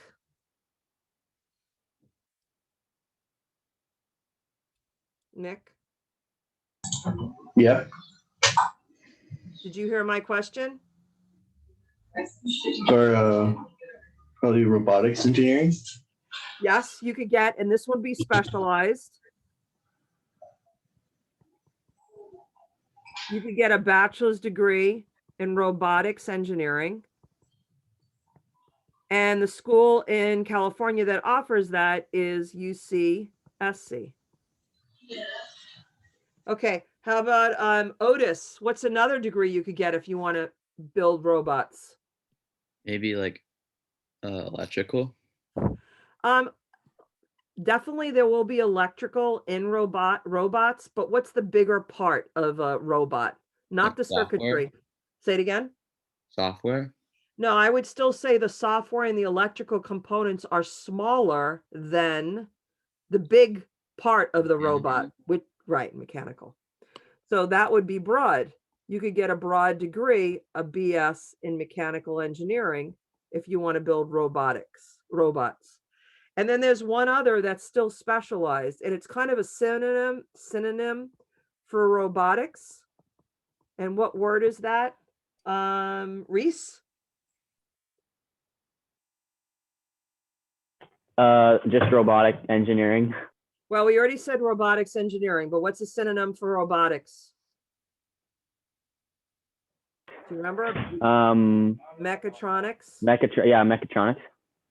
Mechatronics. You could get a bachelor's in mechatronics. And right now, Chico State is the only one in California. However, CSU Monterey Bay will have one beginning fall 23. So this is another important element of engineering education, that once you know what you would like to build, you have a choice of getting a degree that's more broad or specialized. It's your choice. Okay, I'm going to stop sharing for a minute. You probably have a lot more options than you initially thought you had. You know, So not only do you get to choose the field of engineering and the industry you want to work in and what kind of function of an engineer you have, but you also get to decide whether you want a more broad field of engineering degree in a more broad or a more specialized. Okay?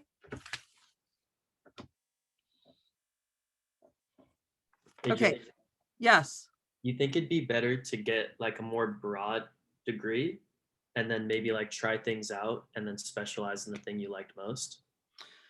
It's not really a question that I can answer because it really depends. I would certainly, if I get a specialized degree, I would want to find out from that program at that university where the people get jobs and do they all get jobs? Because when you get a degree that's more specialized, you can only work in a more specialized industry, right? But So, let's use an example. If I want to be a materials engineer, well, I could get a bachelor's degree in materials, or I could get a bachelor's degree in polymers, right? I think Massachusetts has a BS in polymer engineering. Well, you could tell that that's really specialized, and there's only going to be some companies that are going to hire people with a polymer degree, right? So in that case, maybe it's better to be broad. I would say if you really have an interest, then you should just go, you have to decide. You have to do the research. One thing, because, wait, Lucas, because I graduated in 1990, I got my master's. I've seen the fluctuation of jobs in the aerospace industry based on who's president and how much money is in defense and military. So that one I'm a little concerned about. I would make sure that if you really want to go into aero, just make sure, because you could get a bachelor's degree in mechanical and work in the aerospace industry, but if you get an aerospace degree, you can't work in other industries. Right. So wait, let's see. Barto said, what if we go into aerospace? Would we still technical electives or aerospace be the technical? Oh, if you go into the technical electives are always more specific than your degree. So if you get a bachelor's degree in aerospace engineering, your technical electives would be in something specific to aerospace, like fuselage design or hypersonics or something like that. Okay. So the technical electives are always something more specialized. However, you could do it broad. I could go for a civil engineering degree, and my 4 technical electives, I could get 1 in water, 1 in structures, 1 in geotech, and 1 in surveying. I could continue to be broad if I want. But it's just these bachelor's degrees, because they have these technical electives, they allow you to specialize a little bit. Lucas. So yeah, Joanne, do you see a lot of students get a more a broader degree and then maybe spend a little time in the field and then go ahead and find a master's program that seems aligned with what their interests are? I do find that more students get a broad degree even after going through Engineering 5 and learning that there are more specialized degrees. And I think the most popular degrees out of Cabrillo are mechanical and civil and then electrical, which are like the 3 most popular fields of engineering and the broadest one, right? Now, what do students do after they leave? It's all across the board. Some of them just stay with the bachelor's and never go on for a master's. And I don't keep track with all the students. Like I hear from a lot of students, but I'm not collecting data on what you decide to do later on. Sure. But do you find, I suppose it's pretty common to maybe go for your master's immediately after if you do have like a pretty strong interest in one field, but you didn't necessarily specify that by the time you got your bachelor's? Yes, I see what you're saying. If you really want to pursue something more specialized, then people often go straight on for their master's. Otherwise, people go to work for a while and then decide what they really like, and then they go on for a master's if they choose to. But some students decide that after they're working in engineering 10 years, they really want to be in management, and then they go back for an MBA, a master's in business administration, and not for specialization in engineering. I went straight on for my master's degree because I had a full scholarship. So I figured, why not just go for it now? And getting a master's while you're going to school, going, working all day long, like Colin's working all day long and then going to school at night, it's exhausting. Well, and I think I think it was like chapter 8. One of the authors of the textbook was saying too that he was realizing that a lot of his classes were actually going towards his master, and so if he were to just spend another 7 months in school, he could bang out his master's as well as the BS Right. and get it all done at the same time. Yes, and I think that's a great idea, but only if you're really interested. There's no point spending 7 months because they're enticing you to stay for 7 months if you don't know what you really want to specialize in. I knew I wanted to go into geotechnical engineering because I loved it. So I was either going to go to work and eventually get a master's or get a master's because I needed a master's. But I wouldn't be enticed to stay on. It's like buying a car you don't necessarily need, right? You're putting another 7 months in to get a master's. You want to make sure that you really want that master's. Are most master's programs about a year? Yes. Yeah. You could do it in a year if you're doing a project while you're going along. I chose instead. So typically engineering master's degrees are 8 courses and a thesis. A thesis is where you do research and write a paper, or, which is what I opted for, I did 10 courses instead. And 10 courses, it's hard to take 5 graduate level courses each semester. So I stayed 3 semesters to do that. And then I stayed another semester because I got an opportunity to teach, and I took scuba diving and whatever else. And I started working while I was going to school. They say that if you get a master's, the pay rate that will be able to attain after graduating will be higher than a bachelor's. Yeah, it's a little bit higher. It's not just not like a big deal. Okay. No, I mean, you look up the data, but I don't think it's that much more. Unless the research that you did on your master's, like a friend of mine went to University of Texas at Austin, and he did research on some semiconductor thing in his master's. And then there was a company in Santa Cruz that's not here anymore, Watkins Johnson. They were doing semiconductor work, and they wanted him to work there because the research he did is what they could use. So they were willing to pay him.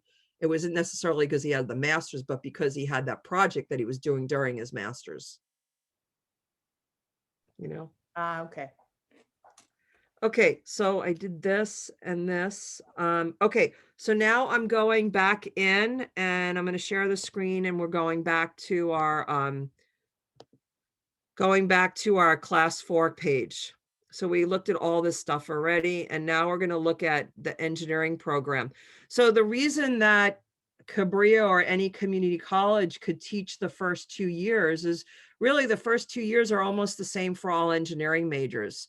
So I'm going to go through I'm going to look at this.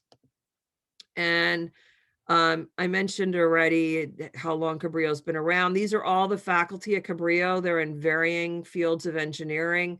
There are more than 600 engineering majors at Cabrillo. So engineering is one of the top 10 majors. There's a variation in all the different kinds of students, and the STEM Center and the clubs in Mesa bring them all together.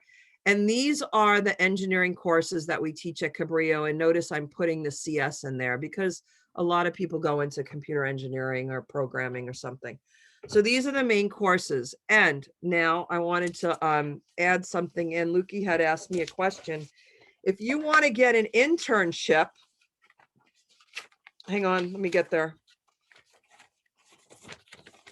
I guess I could write them down, but I guess you could write them down too. Okay.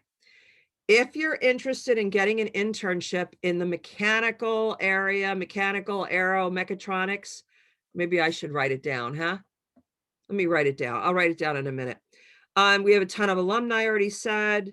I think that's enough for that. Let me go to the note thing. I'm going to stop sharing. I'm going to share the note. I think it's probably better if I write it.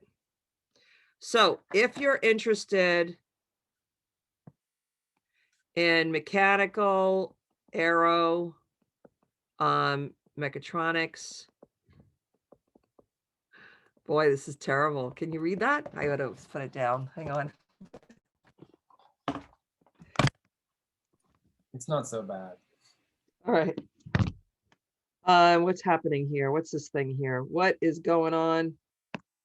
Okay. Mechatronics. Biomedical. The important classes to take. Engineering 25 and engineering 26. These are the most important. And then, oh, sorry, I hit something. And then I would say, then engineering 45 too. But this is a class that you take, you know, the last year at Cabrillo. So these would be the more important classes to get an internship. If you're more interested in the civil, environmental, structural engineering, yeah, structural engineering. Then engineering 25 and engineering 1A.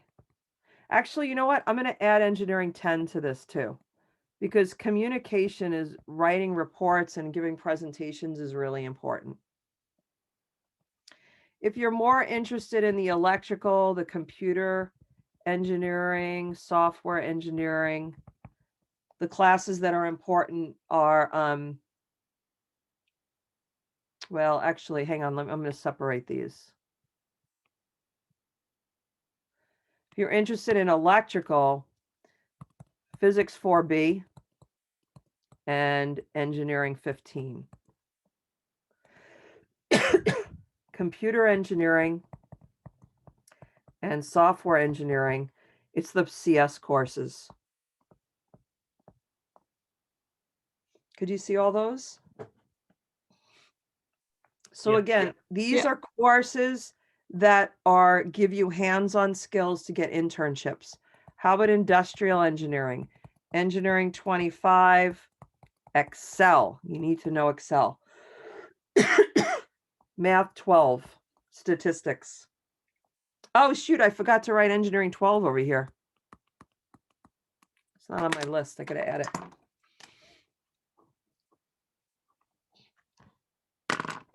So these are all hands-on classes where you get experience. And all the skills that you get from these classes, you really should be writing on your resume. And in engineering 10, I'm usually the one who comes in and teaches how to write a resume in engineering 10. So I could help you when you take engineering 10.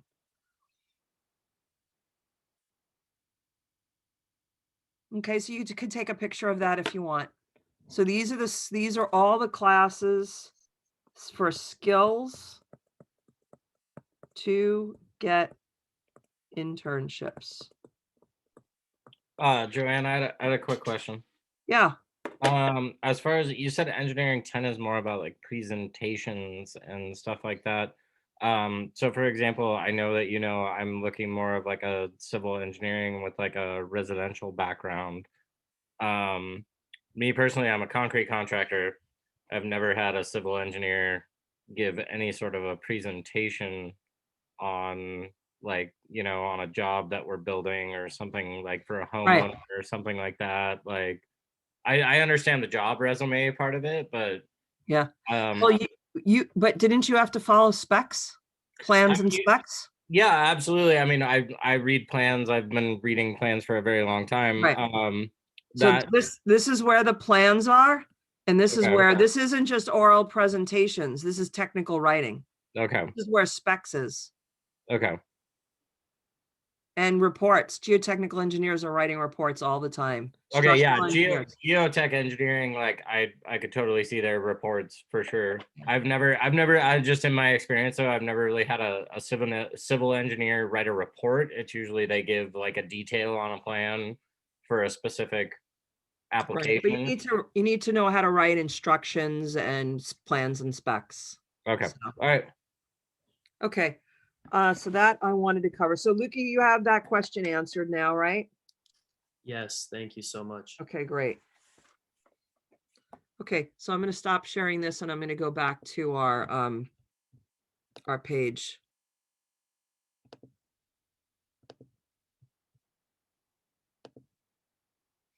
Okay, so now what I'm going to do is I'm going to show you the program, all the courses. So I opened all these earlier, so we don't have to wait for them to get opened. But this is what's referred to as the model program.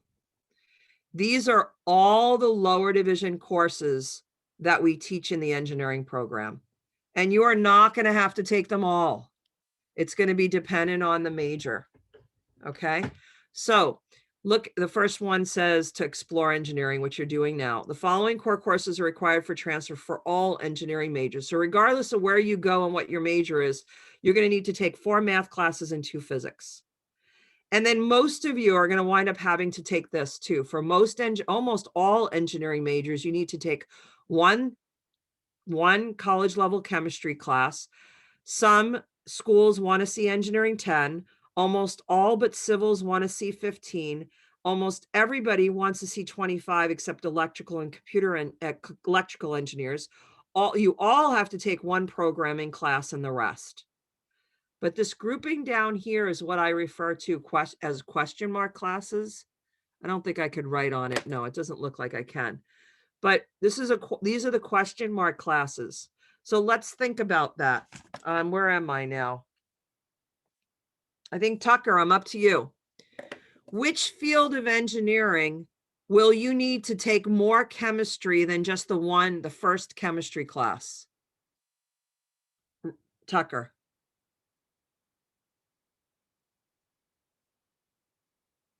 Sorry, what did you say? My Wi-Fi is being really slow right now. Okay, I said, which fields of engineering do you think need to take more than one chemistry class? I would think like, is biomedical a field of engineering? Yeah. Remember we made that list? You guys should have that list that we made that first day. You should print it out and have it with you all the time. So which fields of engineering are going to require chemistry? Biomedical engineering, bioengineering, chemical engineering, materials engineering, environmental engineering. All of those have to do with chemistry. They're all going to require more than one chem class. Okay, Tyler, how about computer science? Which engineering fields are going to require more computer science than just one course? Would it be software engineering and computer engineering? Yes, and electrical engineering. Good. No, not electrical.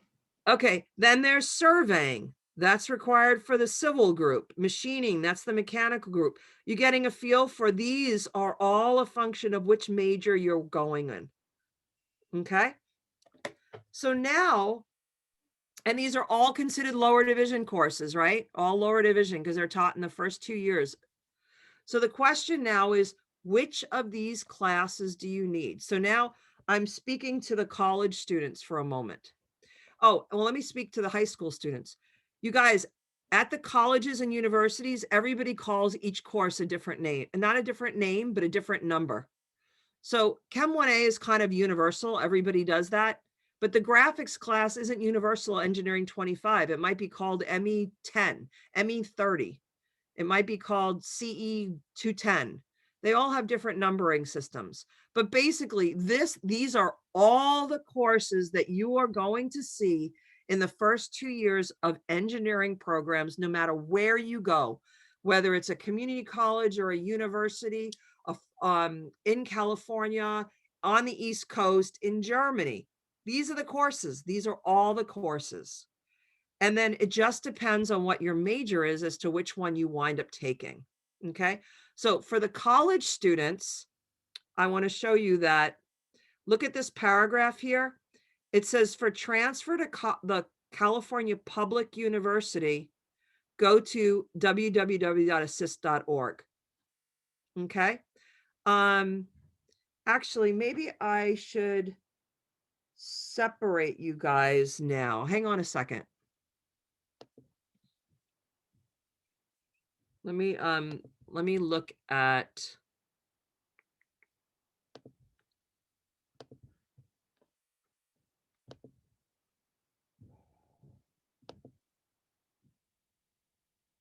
Yeah, I want to separate you guys now. Okay, so I'm going to speak to the high school students and I'm going to speak to this college students separately. So what I want to do is, first I'm going to talk to the college students because I need to talk to them and then they could go and do their stuff while I'm talking to the high school students. So what I want to do is I'm going to make a breakout room for the high school students. So I want assign manually one breakout room, and I think I know all of you. Let me just okay, Evan, right? Yeah, that's right. Okay. How the hell do I do this? Oh, assign. Oh, okay. Wow, this is great. Okay, Evan, Tyler, don't go there yet. Tyler, Cole. See, I know everybody by first name, not last name, so I got to keep looking up here. Oh, look, they alphabetize it by first name. Okay, good. All right, Mateo. Oh, they alphabetize by what you call yourself. Okay, Kai, Tucker, Liam, Otis, Crosby, Donovan, and Amadi, right? Did I get everybody? Did I get all the high school? Did you get me? Oh, no, I didn't. Why not? Because I skipped you. Okay. Evie. Okay, any other high school students? Okay, so all the high school students, you guys are going into a breakout room. And what I want you to do is talk about the stuff you learn. You could talk about whatever you want. Talk about, no, I don't mean that. I want you to talk about engineering. You could talk about what you want to do in engineering. You could talk about what I said today about the engineering education process. You could talk about which college you want to go to. You could talk about anything like that, okay? So I am going to open the room and you guys are going to go and I'm going to spend about 20 minutes with the college students and then I'll be over. Wait, did I miss somebody?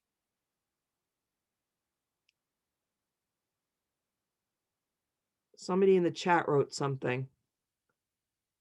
Araceli. Why don't I have you on here? Ah. Have people been put into their breakout rooms yet, or? No. Okay. I just was reading the chat. Sorry, I left you out. So Araceli also. Okay, go to the rooms. So the college students stay here.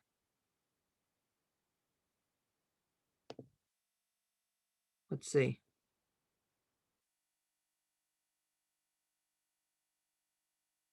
Okay. There's nobody organizing them. It's going to be a free-for-all.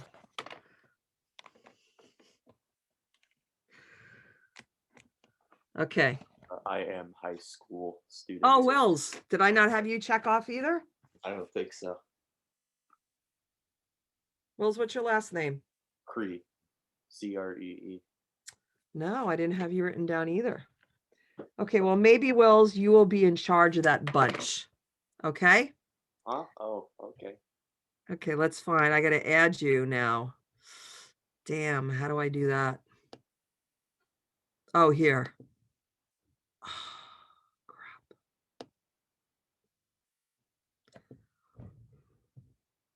Wills, I have no idea how to add you to a room. Sorry, I didn't warn you What- earlier. What year are you in, Wills? I'm a freshman in high school. Oh. Why don't you just stay here with us? Is that all right? Well, actually, you don't have a choice because I don't know how to put you in there. All right. It's only asking me if I want to join. It's not saying, Dude, Will sounds like a go-getter. Just leave him with us. He's a Yeah. freshman in high school. yeah, okay. All right, Wills, you're going to just stay with us. Sorry. All right. Unless you want to do a Google search to figure out how to do this on Canvas. Okay, so you guys, I'm going to go share the screen now. I'm going back to here and you should have all got my email or not email, my notice to print out 2 sheets. Did everybody print out 2 sheets? I don't Okay. have access to a printer, but I was gonna go to my parents' house tomorrow. Okay, Colin, I don't need to hear this whole story. All right, cool. You might, if you have a tablet, but in the future, if I ask you to print something out, get it, because that you had a week to go somewhere to get it. Okay, so I'm just going to show you online then. So where we are right now is we're going to look at the engineering program courses, and then we're going to look at the checklist and then the critical path. Okay, so we're first going to go to this. So remember, I just showed you this that had all these lower division courses. So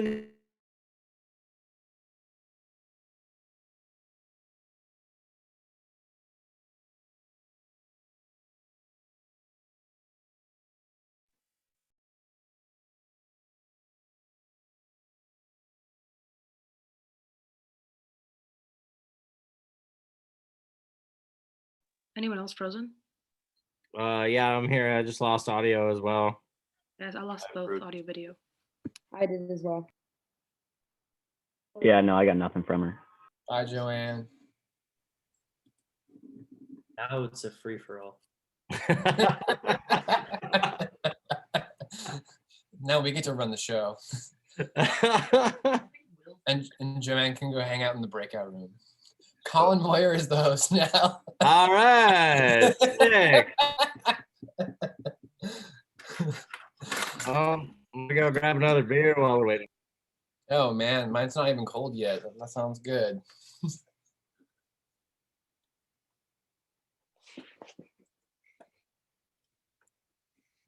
Not a bad idea. Lucas, you look like a craft guy. Are you a craft guy? A craft guy? Yeah, I do craft stuff. I do like different kinds of. I started getting into like visual art this last year or two, and I make other stuff. You know, I made some magnetic picture frames for my mom for her birthday, a couple weeks ago. That was pretty cool. I went and bought molding at the hardware store, like kind of like good looking molding, and then like, you know, cut out other slats and put magnets on it, and so you can hang, you know, photos kind of from the top and the bottom. Yeah. I meant craft beer, but that's cool too. Craft beer. I grabbed a Pliny. Yeah. Yeah, which is, I know, pretty up there. Yeah, that's right. My girlfriend works at Whole Foods, so she gets 50% off on Pliny. That's high class stuff right there. Right. Yes. Very much. So. Yeah, I haven't had Pliny in years. I don't even know that they had it at Whole Foods. They do. The one you work on, on SoCal, Whole Foods. Okay. Yeah. Buy the case. Yep, you can buy a case of 12 there. Dang. Yep. Yeah, it's been a hot minute. There's also, you know, a lot of other like, you know, like just like what's it called? My buddy used to be head brewer over at down in SoCal Village. Sante Darius. Okay. They're definitely a really good local spot. They're probably pretty world renowned, I think. And then like So you guys want to engineer a new craft beer? Yeah, shoot. Flavor and just to keep it on the engineering. Oh, we can keep talking about engineering. I mean, I don't know what you guys are all doing. Mine's civil as far as like residential structures. I have a background in concrete construction, so that's why I'm interested in a civil degree. I don't know what everybody else is up to. No, that's awesome, Colin. Nice. So you have pretty good. I've seen a few people kind of go from like more basic construction and then step up to contractor and then step up from there to you know, into maybe even into engineering and architecture. Yeah, my dad. Okay, could you guys hear me? Yeah, but you cut out.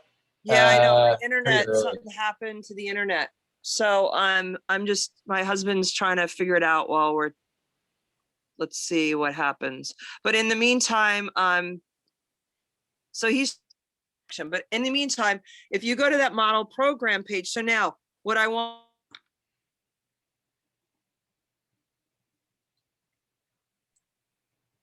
I think she's gone again. Kind of. No. Colin, you're the host again. God damn it! I don't like this responsibility. Too bad. I don't even know how to share my screen with everybody and try to actually keep doing this. Am I not? Could you guys hear me or no? Yes, You now can we now. can. You cut out for another like 30 seconds. Okay, so go to assist.org, okay? It looks Okay. like I might have internet now, so I'm trying to get on the other way.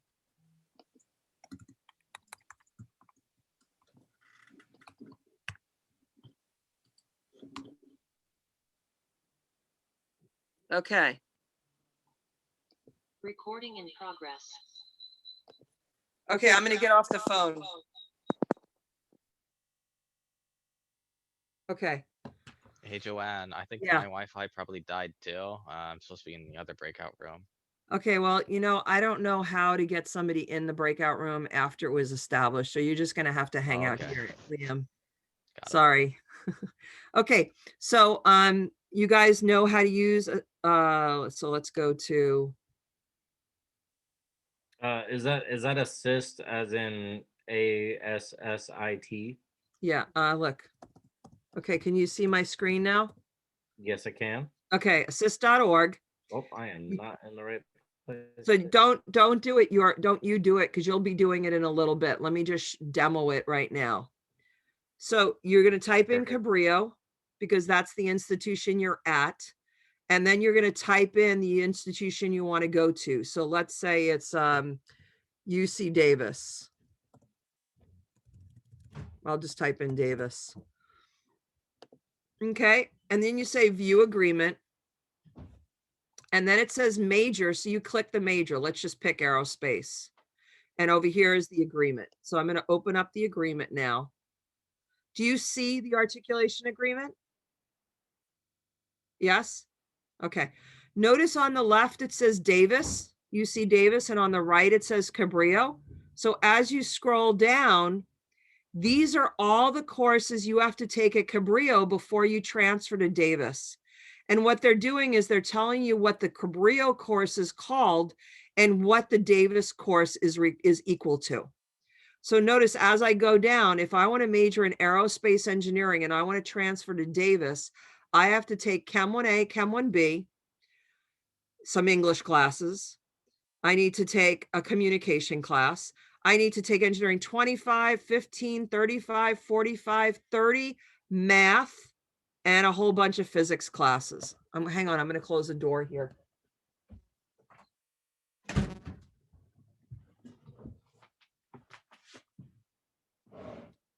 Okay, so if it's a public institution, then that's where you go.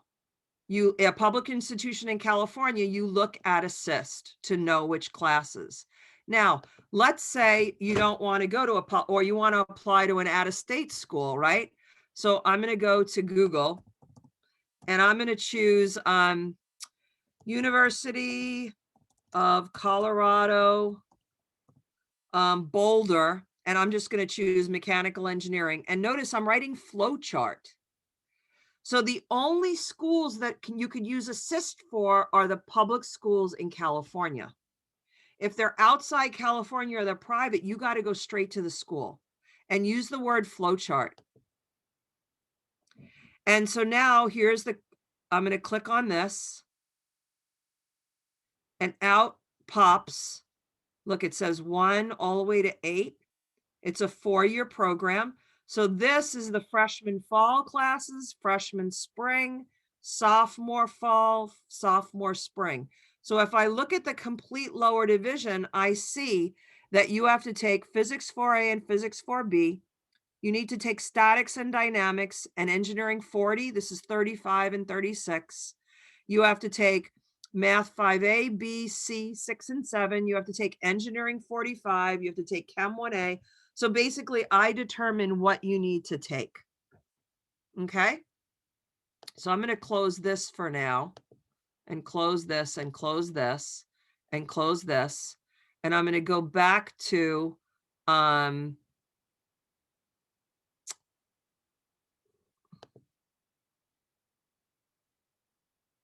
going to go back to the module.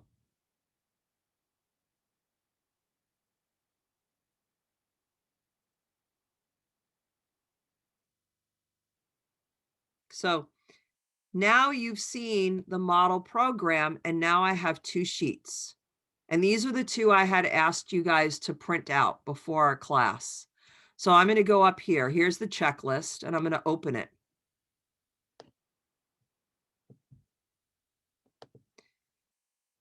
So the first 2 columns represent all the lower division engineering courses that we teach. So you put your name on the top, the date, your major, and then these 4 columns represent the universities that you're interested in. So if you're interested in aerospace engineering at Davis and Cal Poly, then you would go down looking at assist, you would check off all the courses you need. Does this make sense? And by choosing a number of universities, you get to check off a whole bunch of classes. So you could see which schools want which majors. There's a lot of similarity. Once you do this, I'm going to minimize it. Once you do this, I want you to open up this, which is the critical path.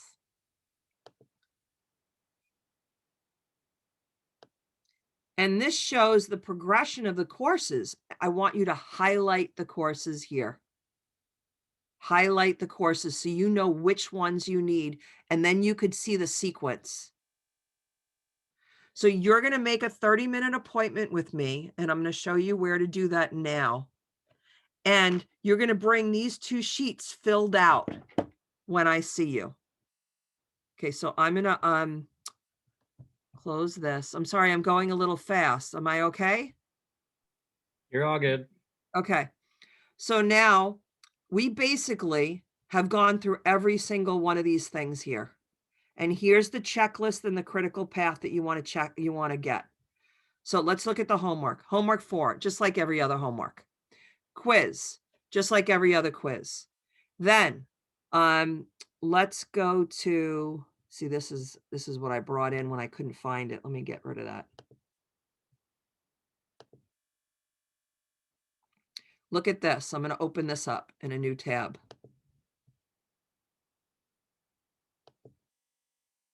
It's not like the regular discussions you have. It's going to be a discussion with me for 30 minutes. If you are a Cabrillo College student or a high school senior who plans to come Cabrillo, select a 30-minute appointment to meet with me. Go to Confer Zoom for this class, click on appointment booking, and select Joanne appointment and choose a time that works for you, and write in your name and your cell phone number. Then prior to your meeting, make sure you complete the checklist and the critical path and bring both pages. And we're basically going to have a Confer Zoom meeting, just you and me. Okay. If you're a freshman, sophomore, junior, so now I'm speaking to Wills and Liam. If you're a freshman, sophomore, or junior in high school, or a senior not planning on coming to Cabrillo, you do not need to meet with me, but you can if you want. You could have an appointment with me. So I'm going to go back to assignments. No, I'm going to go back to the module. And I'm going to talk about the interview, but I'll do that at 8:45 when I bring everybody together. So what I want you to do now is start looking at the school, the universities you're interested in transferring to, and start writing up all the courses you need from Assist or by looking at the university. You might, if you want to go out of state, you're not going to be able to figure out which course is which. So you're going to do that with me when I meet with you. So I want you to do 2 things right now. 1, make an appointment with me. And 2, start filling out that checklist. I'm going to stop sharing. Is everybody clear on what you need to do right now? Do not leave class because I have to talk to you. I'm clear on it, but I do not have printing capabilities. Is it okay if I just make the appointment with you and then I can start writing it separately? What I would do, yeah, just start writing it. Okay. Yeah, just start writing it. You Okay. just make a list yourself. That's how I do all my homework anyway. Okay, good. Okay. Does anybody else have a question? So right now it is 8:20 and I'm going to come back in here probably 8:45 when I'll bring the whole class back together. So basically you have 25 minutes to start working on this and getting it done. Good? Okay, I'm gonna go in the other room. So Liam, what year are you in high school? I'm a senior. Are you gonna come to Cabrillo? I don't know yet. I don't think so, but it's Okay. on my options anyway. Okay, but you already applied to school, right, Liam? Yeah. So you right now, you're waiting to hear which school can accept you, right? Yeah. Okay. I'd like you guys to go into the other room, but I'm sorry, I just don't know how to do it. I'm going, when I click on the breakout room, it just asks me if I want to join. It doesn't, well, let me see if I can move you. Let me try something.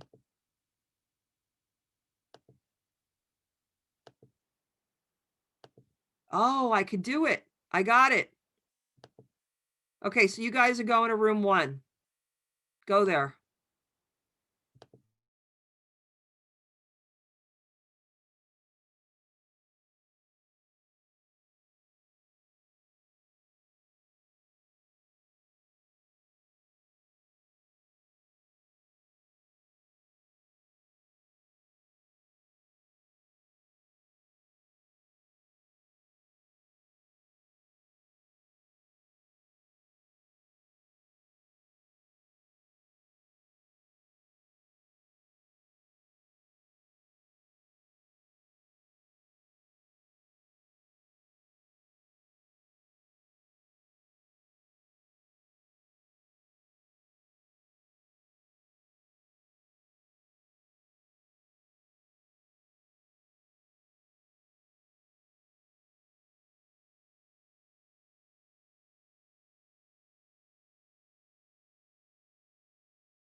Is anyone looking at San Jose State? Yeah, I'm looking at San Jose State. Dude, I'm getting like 4 results, like four classes I need to take. I don't know if that's the same for you. In regards to like what categories, like math or English or Just like literally just 4 engineering classes. That's it. okay. So I actually haven't looked because I feel like I'm not gonna do double the work and I don't have like the sheet actually printed out. So I was gonna wait till I printed it out and then fill it out. But I do know the engineering classes. I did here. Let me go back inside real quick. You're just talking about the engineering classes? Yeah, but that's like the only thing that's popping up for me. Okay, so none of the other classes are popping up? Nah. Did you choose 2021 academic year? Like I said, didn't do it. I know she told me for civil that. Sorry, let me look at my notes real quick. That I was gonna be doing like engineering 25, engineering 1A, and engineering 10. Here, let me go to the website real quick. You're on assist? Yeah. Okay. Let me shoot over there real quick. Well, apparently can't even go to the website. Yeah, I'm having trouble even getting the website to come up. It says Yeah, I keep needing to add stuff. Mine's saying 404 website not found. Yeah, or like I need to download stuff on Chrome or Microsoft Edge, whichever browser I use. I just tried it on Safari. Let me try it on Chrome real quick. It should be assist.org. Yeah, that's what I keep there you going go. to, and it takes me to like a secure thing. Huh. I don't know. Kind of sus. Let me try org. I tried .com. I totally forgot it was org.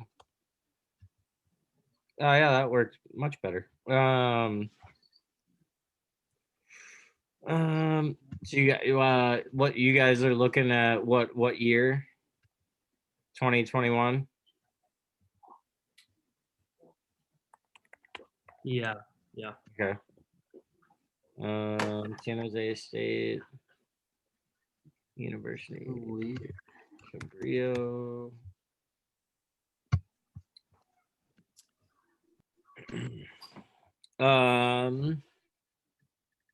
So Lukey, I don't know what you're doing. I know I'm doing civil and environmental. So yeah, Lukey, I'm getting like the same thing. It's just basically coming up with engineering classes and nothing else. Yeah, I think it's because I can't pick major. It's under department with view agreement by. Okay. So like the other ones came up with like mechanical engineering, like BS, right? Mm-hmm.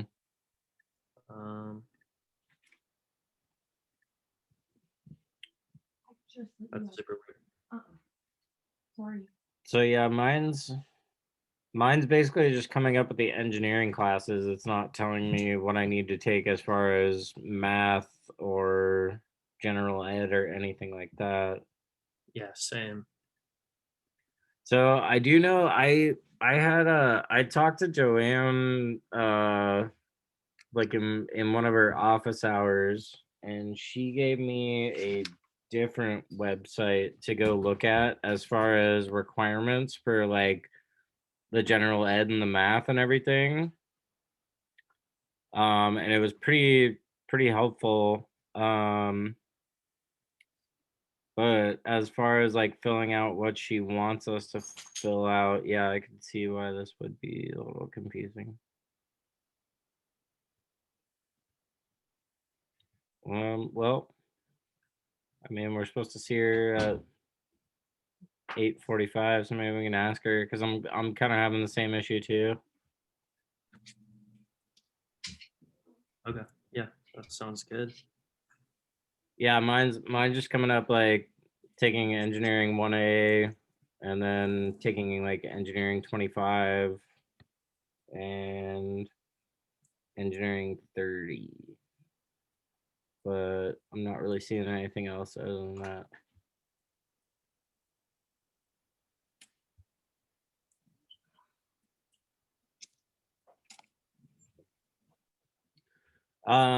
Maybe it's saying that just because if you're transferring from Cabrillo, it's assuming that you've already taken all the math.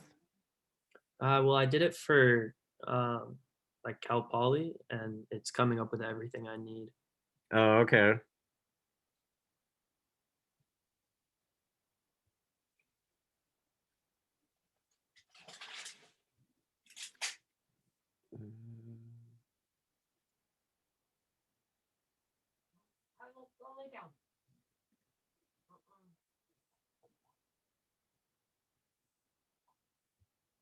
So I just found something underneath transfer information. There's transferable courses at Cabrillo College, and I put in CSU transferable courses. But now civil is not coming up anymore. Wait a minute.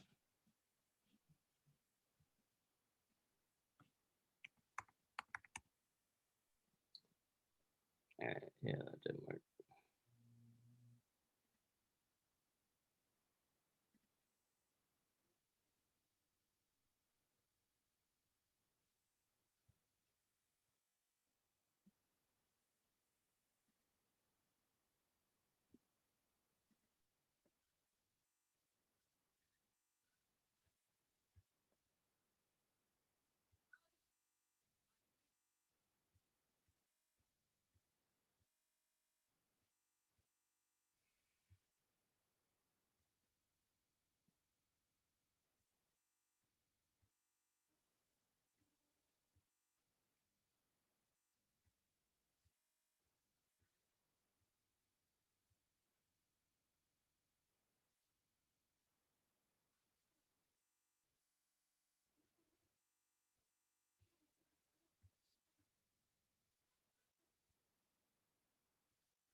Yeah, I don't know, Lukey. I've tried a couple of different things, and it seems to come up the same, that basically just the engineering courses come up and nothing else. Yeah, I'll just ask Joanne about it when she gets here. Sounds good. Sounds like both of us will. Cool. All right, man.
Okay, everyone.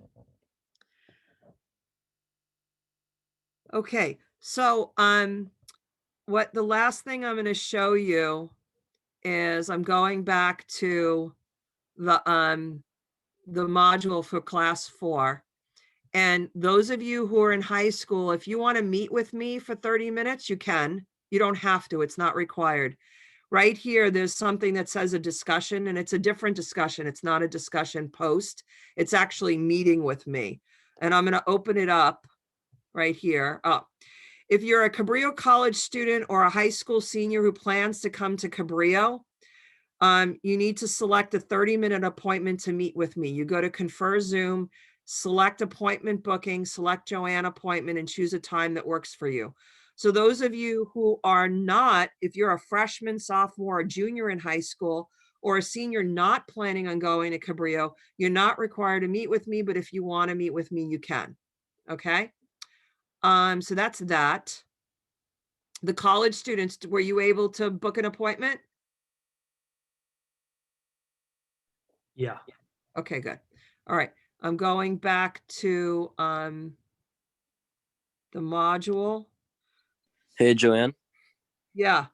If you're a high school student and you don't need an appointment, do we still like have to submit it or no?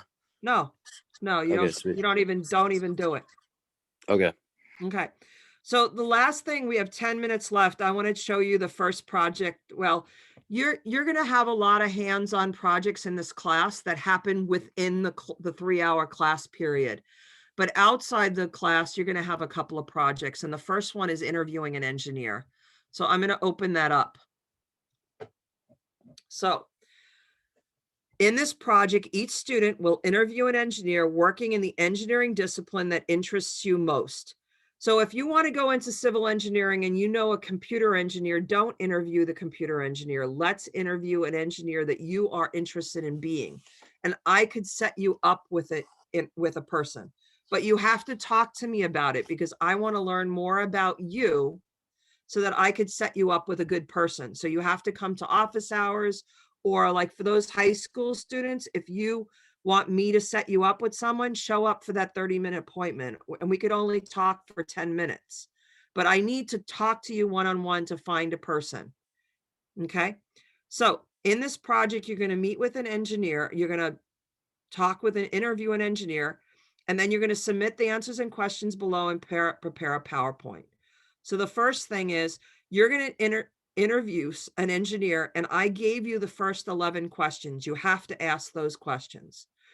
Then you have 4 extra questions that you could ask, and you could ask whatever you want, but I'm giving you some examples. Then you got to type it up. You're going to type up the 15 questions and answers, and then you're also going to answer these 3 questions, which are reflections on your interview activity. And then you're going to submit this. And then in addition, you're going to do a presentation. It's only 4 slides. The first slide has, oh, I have to add something here. Hang on a second. I edited it to the earlier class and didn't do it on yours. What the hell is that?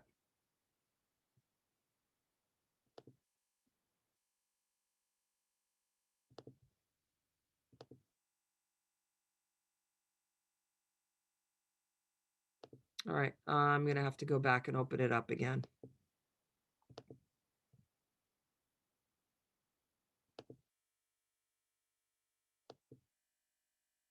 Okay, it's working now. Okay, so the first slide that you're making is to introduce yourself and the person you're interviewing. Interviewee.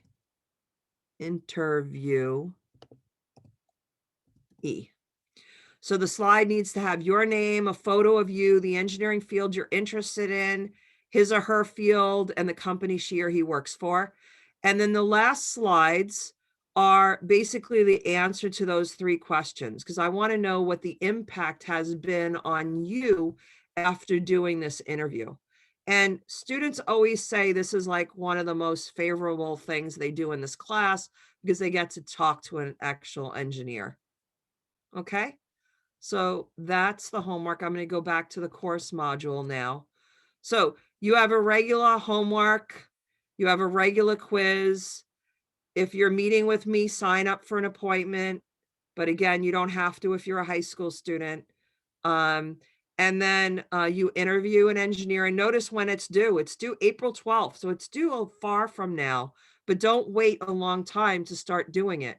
If you need a name from me, you better get it from me in the next couple of weeks, because I can't ask an engineer last minute to meet with you. It's not an okay thing. And then the last thing I want you to do right now is I want you to go on this class recording homework. And I just want to make sure that it's okay with everybody that I'm actually taping the classes. And the reason why is sometimes people can't show up for class. And by having me tape it and post it, it's helpful for those who miss a class. So I just want to make sure that you're all okay with it. Okay. So if you open this up, it says, just answer this survey. It's only 5 questions. Okay, so if everybody could do this, and once you finish doing this, you could leave class, unless you have more questions. Joanne, Lukey and I believe had a question. Yeah. So we went on to Assist to look at like the class path basically. And him and I had a similar issue that basically we went to San Jose State, and the only thing that was coming up was the engineering classes. It didn't have anything else on it. It's because you hit the wrong button. So hang on a second and let me do that for you. Okay. So everybody knows how to do the survey, right? So now I'm going to go to assist.org, It may be that San Jose State is not updated yet. Let me look. So it. I'm going to Cabrillo. I'm going to San Jose State. I'm clicking on view agreement. And yeah, the problem is, you guys, is you have to click on this button and choose major, but it looks like it's not highlighted, which means San Jose State is behind on doing the work that they're supposed to do to get this updated. So then what I would do is I would go back a year and do it again for San Jose State. I have a feeling you're going to have to. I tried that. Yeah, you're going to have to go back to this. So Okay. what the deal is, Colin and Lukey, is this assist page in 1916. In 2016, they created a new way of doing assist, and it took the assist organization 3 years to get the website out. It's only been out a year, and now all the universities are struggling to get the stuff updated. Okay. Most of them are updated, but San Jose State is behind. So that's all you do is go back to 16, 17. Nothing's going to have changed. Okay. Then you choose major, and then you put in what mechanical or whatever it is that you wanted. Got it? Thank you for asking that question. Got it. Thank you. I'm going to stop sharing. Okay. Anybody have other questions? We still have 5 minutes, but once you fill out the survey, if you're done, you could go. I had a quick question. Yeah, Madi. So how do we set up an appointment with you? Do we just like? Okay, I just showed you. Is it through that assignment? Yeah. So no, it's not in the interview assignment. Hang on.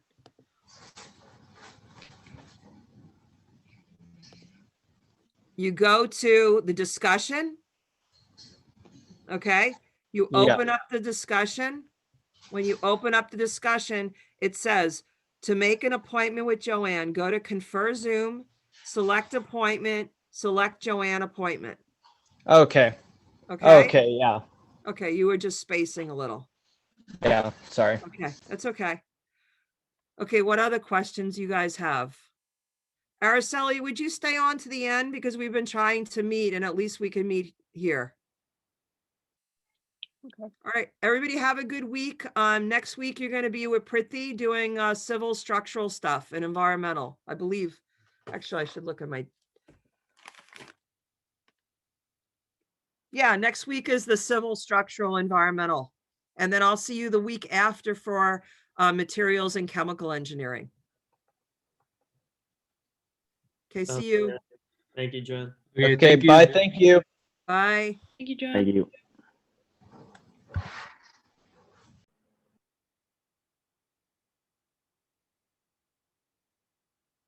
Hey, Araceli. Do you have a camera? Yeah. Okay. But, yeah. I don't want to turn it on.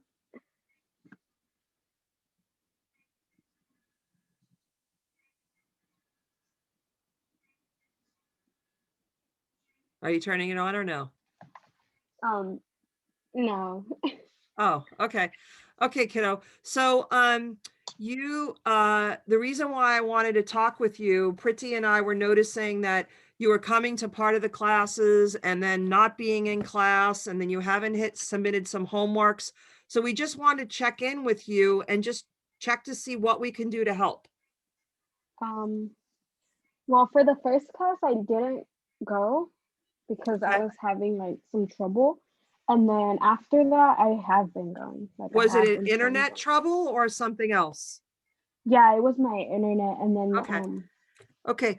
Even though you're a high school student, Araceli, you are taking a Cabrillo College class, and Cabrillo loans out camcorder, webcams. They loan out hotspots. They loan out laptops and Chromebooks. So you could get that. Do you want me to show you how to get it? Do you want something to help? No, it's fine. I have a computer already. Okay. Okay, let's hang on a second. Hey, Evan. Hi, I just have a couple quick questions. Okay. Okay, well, I want to talk to Araceli for a little bit. Could you just come back in a couple of minutes? Yeah, that's fine. You mind? Okay, great. Thank you.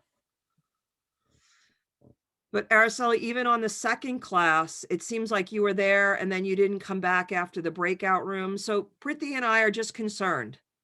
I did. I Okay. was there the whole class and we did this partner work, and I was with I think Giovanni or something like that. Was that the boat project? No, that was The second one. slides. Okay. That was the All right. slides. Okay. Well, as long as you're feeling like you're okay, I just want to make sure that you're getting a good grade and that you had internet connections. And I basically just want to support you.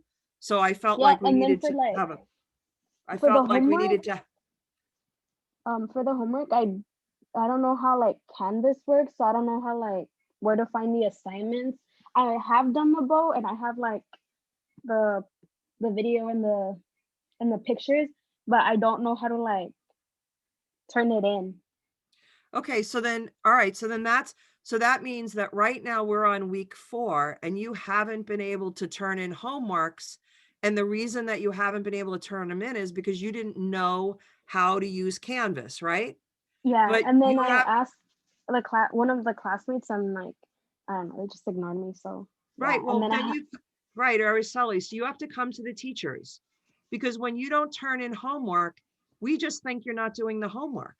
We don't I know. went to It's one a- of your office hours and it didn't let me in. It says that you weren't in the room and that the room Well, wasn't. I think you came in before or after my hours, but it doesn't matter. So let me show you now, okay? Okay. I'm going to go back online and I'm going to go to the modules. Can you see my screen? Yeah. Okay. So look at this. Week 0.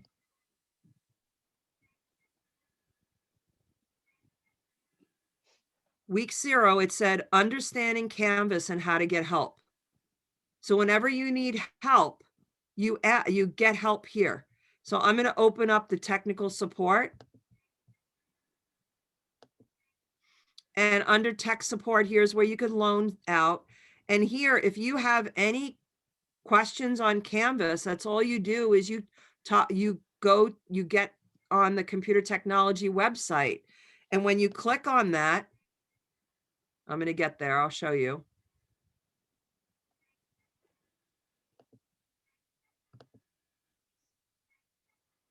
It's taking a long time. What happened? I think my internet just went down. Hey, oh no, there it is. Here it is. Do you see that it says welcome to the CTC? Yeah. Okay. And then if you scroll down, it says click here for online support. So that's all you do is click right here. So you could get support all day long on how to use Canvas from the CTC. Okay. Okay. Let's go back. Let's go back to the module. And in order for you to have been able to get into week 1, class 1, you would have had to read through week 0. So you should have read that already, that was there. And we went over it the first day of class, but you missed that class. So, all right, let's see what other technical support you could get.